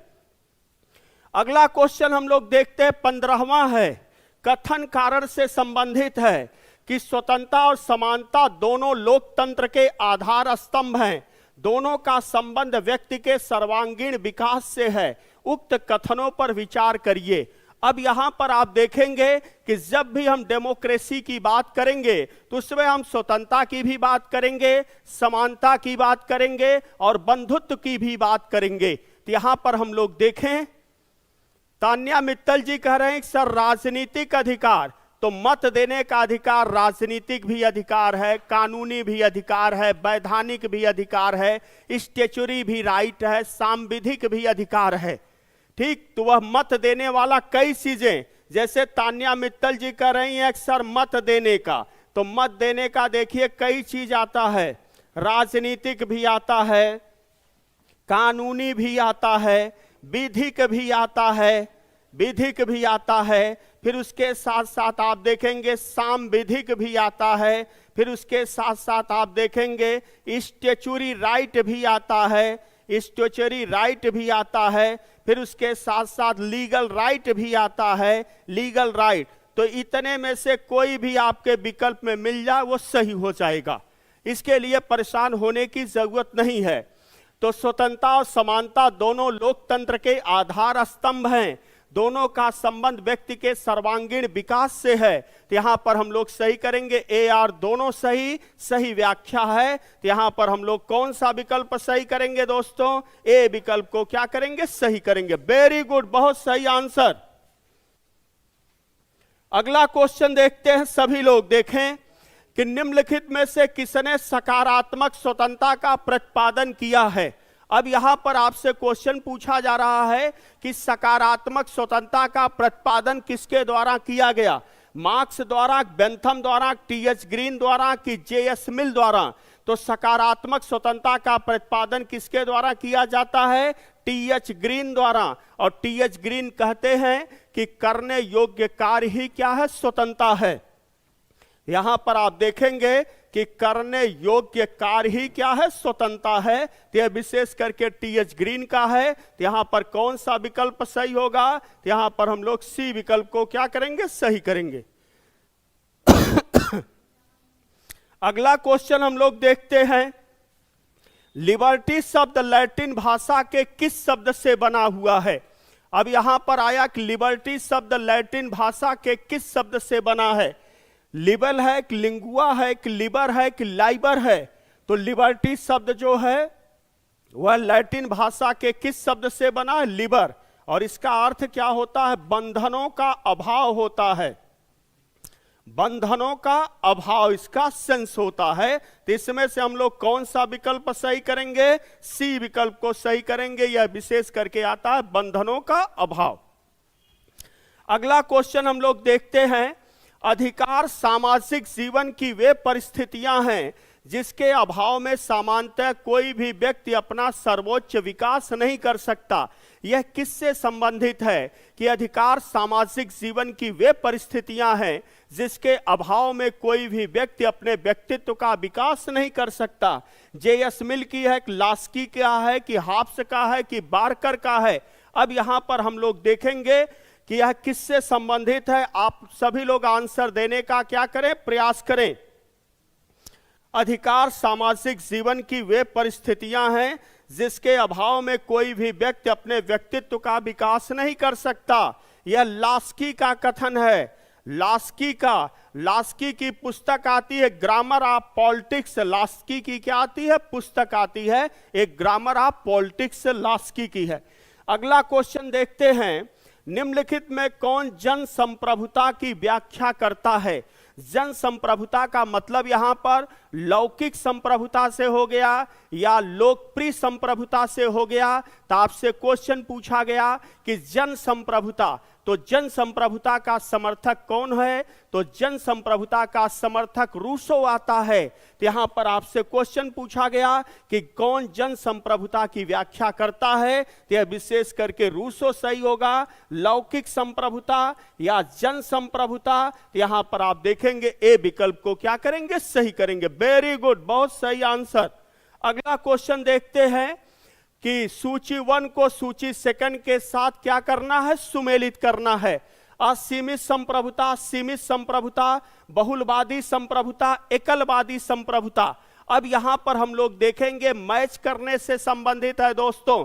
और सभी लोग एक बार सेशन को लाइक और शेयर भी करते रहें, संख्या बल को बढ़ाते रहें दोस्तों। वही आपकी एनर्जी होती है, टीचर की भी एनर्जी होती है। तो जब हम असीमित संप्रभुता की बात करेंगे तो यह किससे संबंधित होगा? हाब्स से। फिर इसके बाद हम सीमित संप्रभुता की बात करेंगे, यह संबंधित किससे होगा? लॉक से। अगर हम बहुलवादी संप्रभुता की बात करेंगे तो यह किससे संबंधित होगा? लास्की से। अगर हम एकलवादी संप्रभुता की बात करेंगे तो यह किससे संबंधित होता है दोस्तों? ऑस्टिन से संबंधित होता है। अब यहां पर कौन कौन सा आंसर आएगा? तो यहां पर आप देखेंगे ए का 4 आपको दिखाई दिया, तो ए का 4 आपको मिलेगा। फिर बी का 1 आपको देखने को मिलेगा।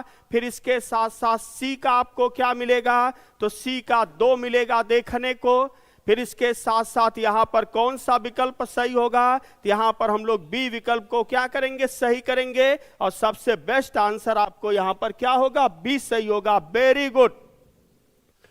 अगला क्वेश्चन सभी लोग देखें, वैधानिक संप्रभुता के पीछे राजनीतिक संप्रभुता की कोशिश संप्रभुता की समची धारणा को खत्म कर देगा और संप्रभुता को प्रभावी सूची मात्र बना देगा। यह किससे संबंधित है? और सभी लोग आंसर देने का इसका प्रयास करें, जितने भी लोग हैं सभी लोग।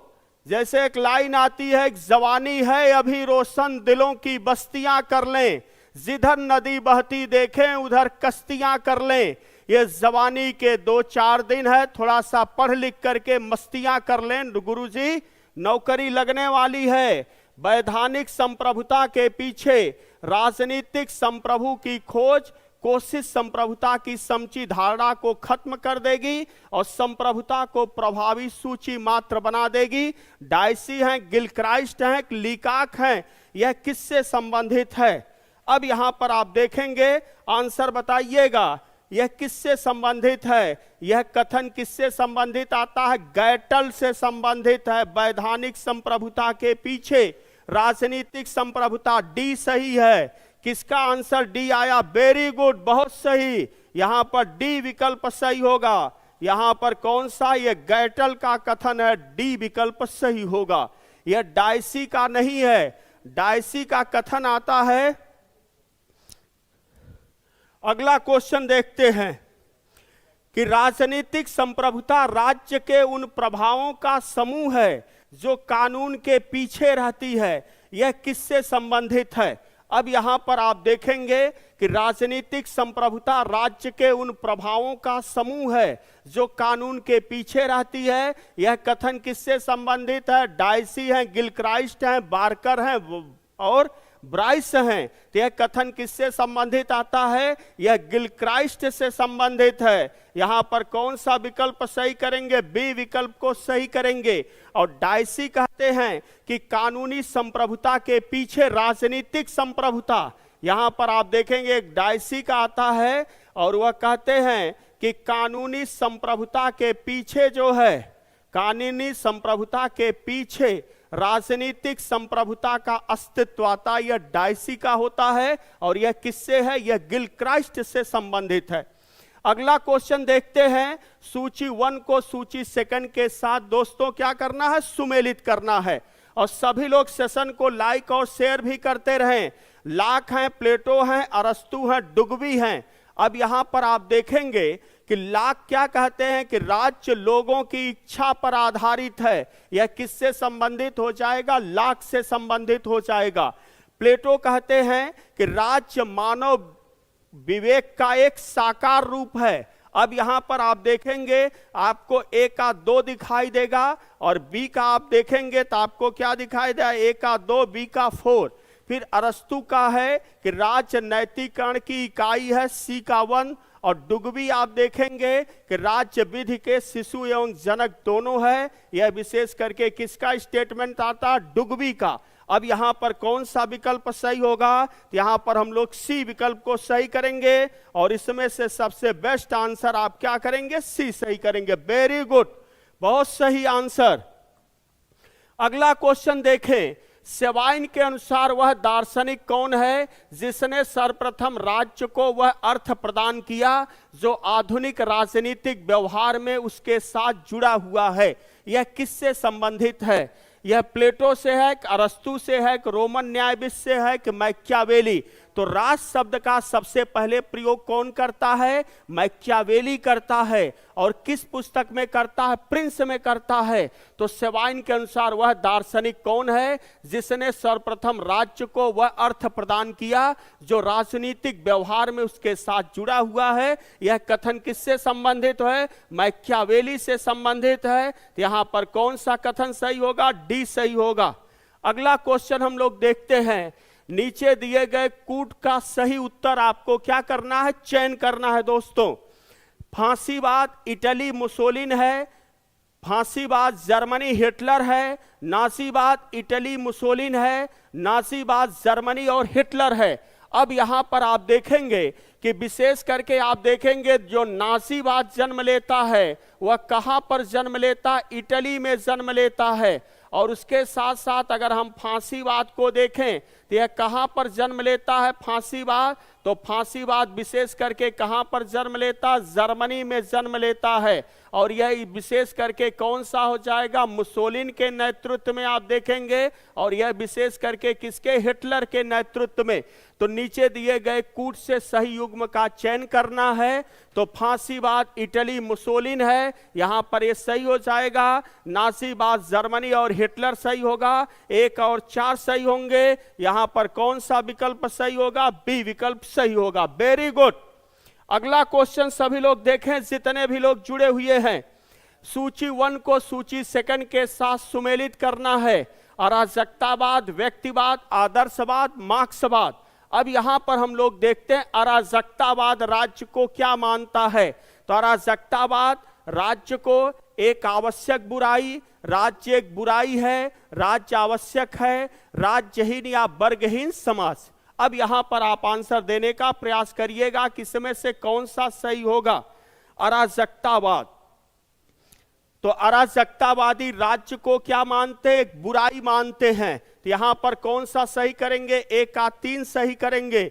फिर इसके साथ साथ व्यक्तिवाद क्या मानते हैं कि राज्य जो है एक विशेष करके क्या है, राज्य एक आवश्यक बुराई है। यहां पर आप सही करेंगे। आदर्शवाद के अनुसार राज्य एक आवश्यक है, यह दिखाई देगा। मार्क्सवाद के अनुसार राज्य विहीन या वर्ग विहीन समाज दिखाई देगा। तो यहां पर कौन सा विकल्प सही होगा? यहां पर हम लोग सी विकल्प को क्या कर देंगे, सही करेंगे। Very good. तो यहां पर कौन सा विकल्प सही होगा? तो यहां पर हम लोग सी विकल्प को सही कर देंगे। उत्तर नहीं निकल के आ रहा है, पढ़ाई कुछ कम है, कैसे काम चलेगा इस तरह से। अगला क्वेश्चन देखते हैं कि समाजवाद शब्द का सर्वप्रथम प्रयोग किसके द्वारा किया जाता है? तो समाजवाद शब्द का सबसे पहले प्रयोग रॉबर्ट ओवन द्वारा किया जाता है। समाजवाद शब्द का सबसे पहले प्रयोग रॉबर्ट ओवन करता अपने भाषणों में। तो समाजवाद शब्द का सर्वप्रथम प्रयोग कौन करता? रॉबर्ट ओवन करता है। अपने भाषण में बार बार करता है रॉबर्ट ओवन। तो समाजवाद शब्द का सबसे पहले प्रयोग कौन करता? Robert oven. तो यहां पर कौन सा विकल्प सही होगा? तो यहां पर हम लोग बी विकल्प को क्या करेंगे, सही करेंगे। अगला क्वेश्चन देखते हैं, निम्नलिखित में से किसका मार्क्सवाद से मेल नहीं है? राज्य एक उत्पीड़क यंत्र है, राज्य समाप्त हो जाएगा, धर्म लोगों के लिए अफीम है, राज्य एक आवश्यक बुराई है। अब यहां पर आपसे क्वेश्चन पूछा जा रहा है मार्क्सवाद से मेल नहीं है। तो मार्क्सवाद राज्य को उत्पीड़क मानता है, कहता है कि राज्य एक दिन समाप्त हो जाएगा, मुरझा जाएगा, लुप्त हो जाएगा। मार्क्स कहता है धर्म एक अफीम की गोली है जिसके नशे में धुत होकर अमीर वर्ग गरीब वर्ग का शोषण करता है, राज्य एक आवश्यक बुराई है। यह विशेष करके किससे संबंधित आता है? तो यह व्यक्तिवाद से क्या है, संबंधित है। तो यहां पर कौन सा विकल्प सही होगा? तो यहां पर हम लोग डी विकल्प को क्या करेंगे, सही करेंगे। वेरी गुड रामशंकर जी। अगला क्वेश्चन देखते हैं कि साम्यवादियों की कोई भी पैतृक भूमि नहीं होती है। यह किससे संबंधित है कि साम्यवादियों की कोई भी पैतृक भूमि नहीं होती है? अब आप देखेंगे जैसे अगर आप मार्क्स को देखेंगे तो मार्क्स कहता है कि मजदूरों का कोई देश नहीं होता, मजदूरों का कोई देश नहीं होता। यह विशेष करके कौन कहता है? मार्क्स कहता है। जबकि लेनिन कहता है कि साम्यवादियों की कोई पैतृक भूमि नहीं होती है। यह विशेष करके किससे संबंधित है? लेनिन से संबंधित है। और यहां पर बी विकल्प को क्या करेंगे, सही करेंगे।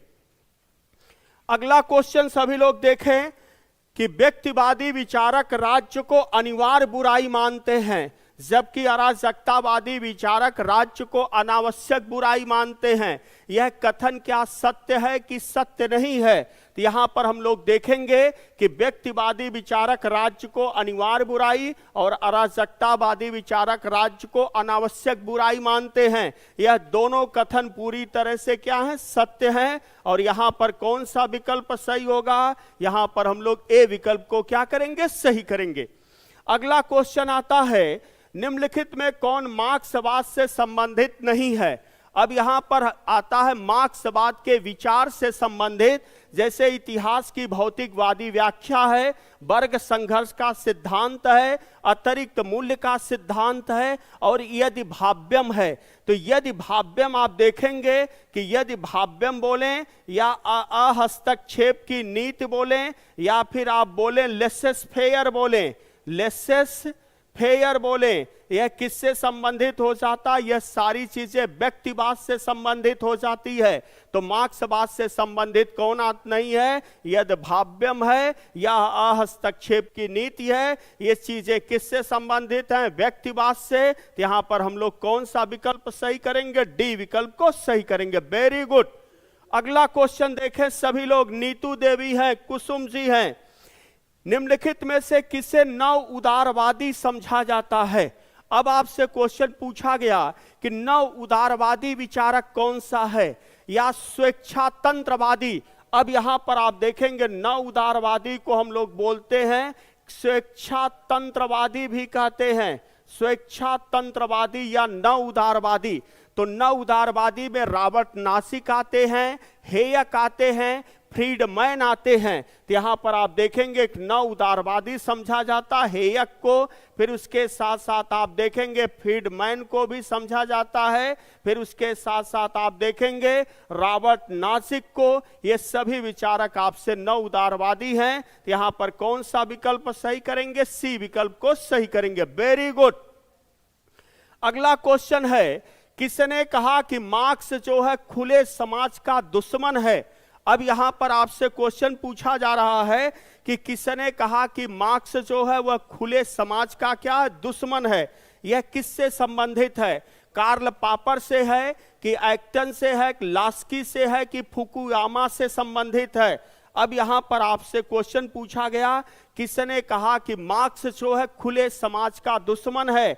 तो एक्टन कहता है कि सत्ता मनुष्य को भ्रष्ट बनाती है और पूर्ण सत्ता पूरी तरीके से भ्रष्ट बनाती है। यह किसका आता है? कार्ल पॉपर का स्टेटमेंट आता है। कार्ल पॉपर जो है मार्क्स की भी आलोचना करता है, हीगल की भी आलोचना करता है, प्लेटो की भी आलोचना करता है। अगला क्वेश्चन देखते हैं, निम्नलिखित में से कौन मार्क्सवादी दृष्टिकोण के अनुसार राज्य की सही विशेषता आती है? संघर्ष का समाधान है, संघर्ष का दमन है, स्वहित है, सार्वजनिक शक्ति है। अब यहां पर हम लोग देखेंगे कि निम्नलिखित में कौन मार्क्सवादी दृष्टिकोण के अनुसार राज्य की सही व्याख्या है। तो मार्क्स राज्य को क्या मानता है? एक शोषण का यंत्र मानता है। तो विशेष करके आप देखेंगे तो मार्क्स क्या मानता है कि राज्य क्या है? तो मार्क्स के अनुसार राज्य जो है एक शोषक है, या फिर हम कह सकते हैं कि विशेष करके क्या है? शोषण का यंत्र है। इस तरीके की बात कौन करता? कार्ल मार्क्स करता है। तो यहां पर हम लोग क्या सही कर देंगे? संघर्ष का दमन सही करेंगे। और यहां पर कौन सा विकल्प सही होगा? यहां पर हम लोग बी विकल्प को क्या करेंगे? सही करेंगे। वेरी गुड, बहुत सही आंसर। अगला क्वेश्चन सभी लोग देखें, ललिता हैं, दीपमाला जी हैं, मनोज सरोज। अगला क्वेश्चन है कि कौन विचार का समर्थन करते हुए अभिजन तथा राजनीतिक प्रजातंत्र एक दूसरे के विरोधी नहीं हैं? अब यहां पर क्वेश्चन आया कि कौन इस विचार का समर्थन करते हैं कि अभिजन तथा राजनीतिक प्रजातंत्र एक दूसरे के विरोधी नहीं हैं? रॉबर्ट डहल हैं कि कार्ल मैनहीम हैं कि हेनजुएला हैं कि डेविड स्टन हैं? तो इसमें से कौन सा सही होगा? तो इसमें से कौन सा सही होगा? यह कार्ल मैनहीम का स्टेटमेंट है। तो यहां पर कौन सा विकल्प सही होगा? तो यहां पर हम लोग बी विकल्प सही करेंगे। यह कार्ल मैनहीम का स्टेटमेंट है, इसमें से बी विकल्प को सही करेंगे। अगला क्वेश्चन देखते हैं, इस विचार की वकालत किसने की कि जनता का शासन एक कल्पना है, कुछ लोगों का शासन क्या हकीकत है? इस तरह का विचार कौन करता है? तो जैसे आपने पढ़ा होगा कि लोकतंत्र का अभिजनवादी सिद्धांत। यहां पर आप देखेंगे कि जब हम लोग चलते हैं लोकतंत्र के अभिजनवादी सिद्धांत पर आते हैं, लोकतंत्र का अभिजनवादी सिद्धांत, तो लोकतंत्र के अभिजनवादी सिद्धांत में कौन आते हैं? मोस्का आते हैं, पैरेटो आते हैं, मिचेल्स आते हैं। तो आपने पढ़ा होगा एक विचारक आपको मोस्का मिलेगा, फिर एक विचारक आपको पैरेटो मिलेगा, फिर उसके साथ साथ एक विचारक आपको क्या मिलेगा? रॉबर्ट मिचेल्स मिलेगा। ये सभी लोकतंत्र के अभिजनवादी सिद्धांत से संबंधित हैं। तो यहां पर हम लोग कौन सा सही करेंगे? तो यहां पर हम लोग बी विकल्प को सही करेंगे। सबसे बेस्ट आंसर आपको क्या मिलेगा? बी मिलेगा। बहुत सही।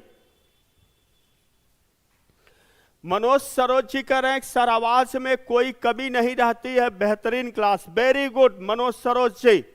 अगला क्वेश्चन हम लोग देखते हैं, आधुनिक काल में प्रत्यक्ष लोकतंत्र संभव नहीं है, क्यों नहीं संभव है? अब यहां पर आपसे क्वेश्चन पूछा गया कि आधुनिक काल में प्रत्यक्ष लोकतंत्र क्यों संभव नहीं है। तो हम देखते हैं प्रत्यक्ष लोकतंत्र वहां विशेष करके पाया जाता है जहां की जनसंख्या कम रहती है, जहां विविधता नहीं रहती है। प्रत्यक्ष लोकतंत्र वहां पाया जाता है जैसे जब आप प्रत्यक्ष लोकतंत्र की बात करेंगे, जैसे आप स्विट्जरलैंड को देखते हैं तो प्रत्यक्ष लोकतंत्र वहां पाया जाएगा जहां जनसंख्या क्या होगी, कम होगी, और उसके साथ साथ आप देखेंगे वहां पर पाया जाएगा जहां विविधता नहीं होगी।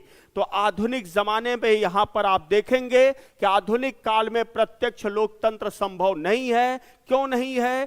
कि आधुनिक राज्य के आकार और जनसंख्या के व्यवहारिक कठिनाइयों के कारण यहां पर कौन सा विकल्प सही करेंगे?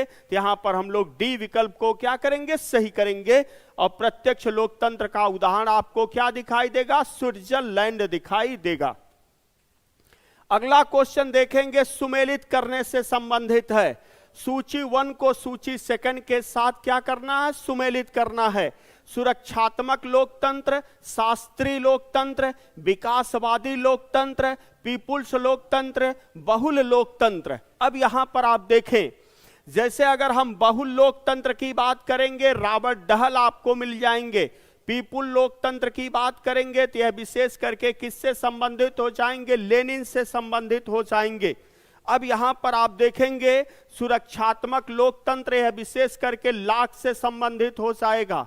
शास्त्रीय लोकतंत्र अरस्तु से संबंधित हो जाएगा। विकासात्मक लोकतंत्र यह किससे संबंधित हो जाएगा? रूसो से संबंधित हो जाएगा। तो यहां पर आप देखेंगे तो आपको क्या मिला? ए का 2 मिला, फिर इसके साथ साथ बी का क्या मिला?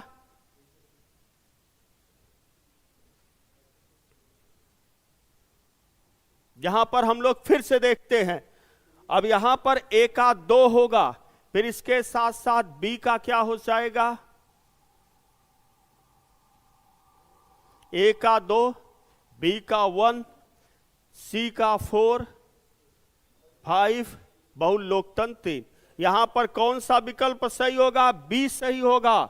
यहां पर वी विकल्प सही होगा। यहां पर कौन सा विकल्प सही करेंगे? बी विकल्प को सही करेंगे। सबसे बेस्ट आंसर यहां पर क्या होगा? बी सही होगा। 1, 2, 4, 5, 3, बी सही है। अगला क्वेश्चन देखते हैं, निम्नलिखित में से किसने आधुनिक लोकतंत्र का बहुतंत्र के रूप में परिभाषित किया है? आधुनिक लोकतंत्र को बहुतंत्र के रूप में कौन परिभाषित करता है? आपसे यही क्वेश्चन पूछा गया। तो आप देखेंगे एक विचारक आते हैं रॉबर्ट डहल, आप देखेंगे एक विचारक आते हैं रॉबर्ट डहल। यह विशेष करके कैसे विचारक आपको दिखाई देंगे? बहुलवादी विचारक दिखाई देंगे रॉबर्ट डहल। तो आधुनिक लोकतंत्र का बहुतंत्र के रूप में कौन प्रयोग करता है? रॉबर्ट डहल होगा। तो यहां पर कौन सा विकल्प सही होगा? यहां पर हम लोग डी विकल्प को सही करेंगे, यह रॉबर्ट डहल से संबंधित है। अगला क्वेश्चन है कि निम्नलिखित में कौन सा राजनीतिक व्यवस्था में तीसरा क्षेत्र पाया जाता है? अब आप देखेंगे कि जैसे जब आप लोकतंत्र को देखेंगे तो लोकतंत्र के 4 स्तंभ आपको दिखाई देंगे। एक आपको कार्यपालिका दिखाई देगी, फिर उसके साथ साथ एक आप देखेंगे न्यायपालिका दिखाई देगी, और एक आप देखेंगे आपको विधायिका दिखाई देगी, और एक आप देखेंगे तो एक आपको प्रेस दिखाई देगा। यह लोकतंत्र की बात है। लेकिन यहां राजनीतिक व्यवस्था पूछा जा रहा है, तो राजनीतिक व्यवस्था में एक आपको राज्य दिखाई देगा, फिर इसके साथ साथ एक सरकार दिखाई देगा, फिर इसके साथ साथ एक आपको क्या दिखाई देगा? समाज दिखाई देगा। तो यहां पर दो चीजें हैं। यहां पर अगर आप लोकतंत्र पूछा जाए तो लोकतंत्र के 4 स्तंभ हैं, कार्यपालिका, न्यायपालिका, विधायिका, प्रेस।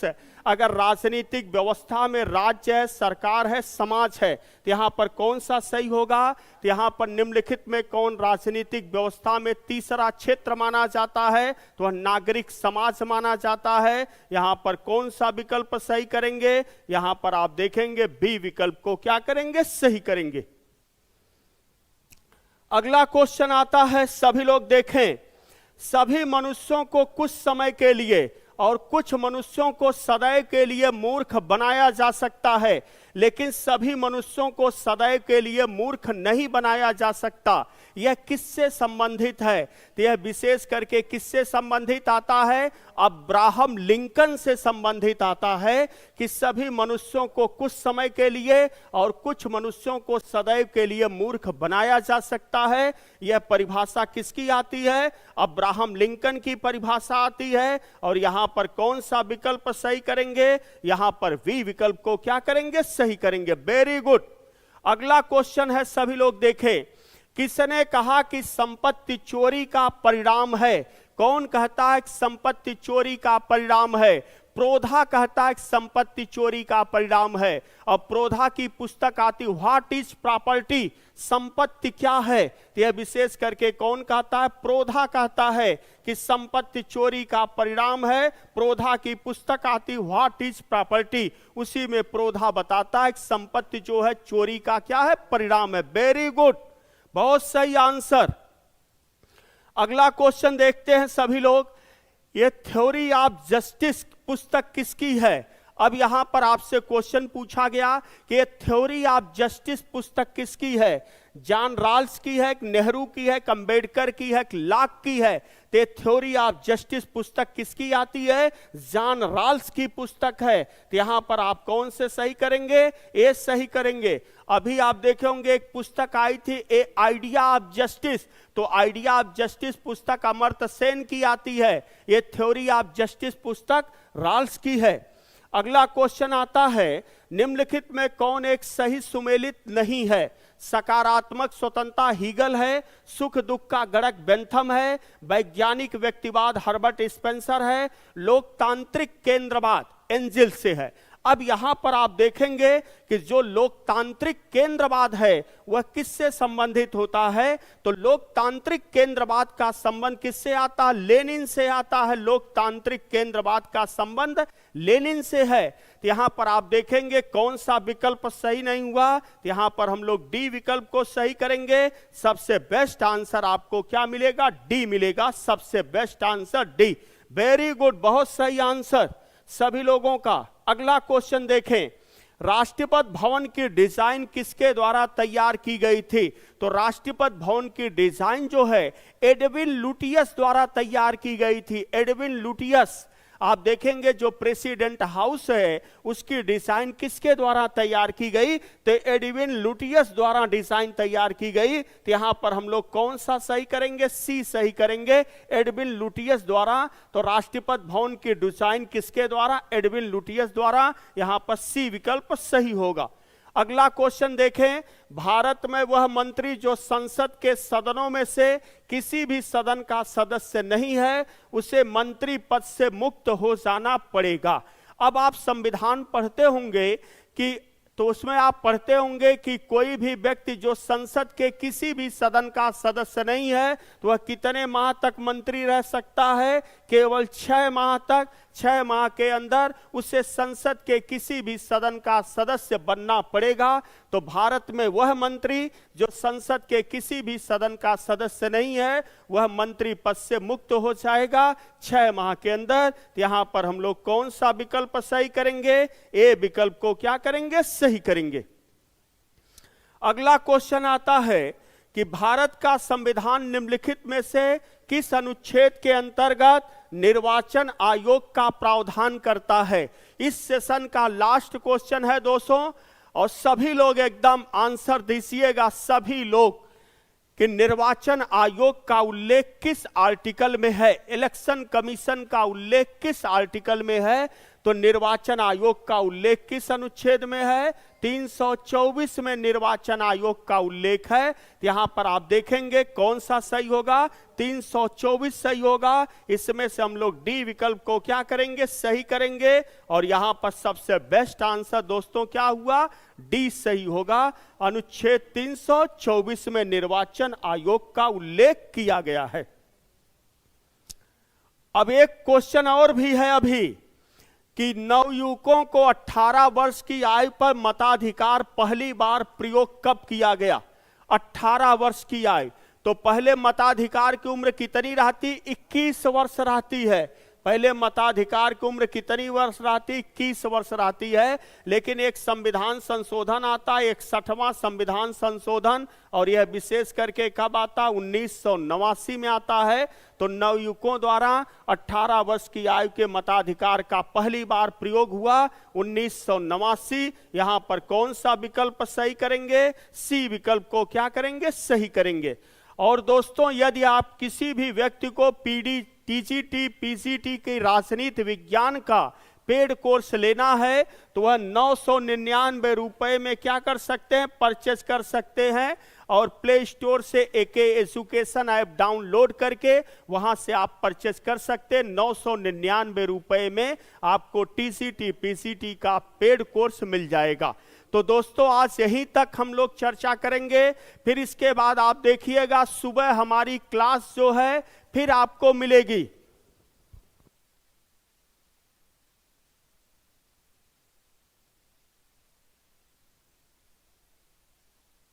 ठीक दोस्तों, और ये सारे क्वेश्चन आप देखेंगे बहुत मजेदार क्वेश्चन थे, और ये सारे क्वेश्चन आपके एग्जाम के लिए क्या है? इंपॉर्टेंट है। और मन लगा करके दोस्तों पढ़ें, अब की बार नौकरी जरूर ले लेना है। तो हम लोग फिर मिलते हैं, तब तक के लिए इजाजत दीजिए।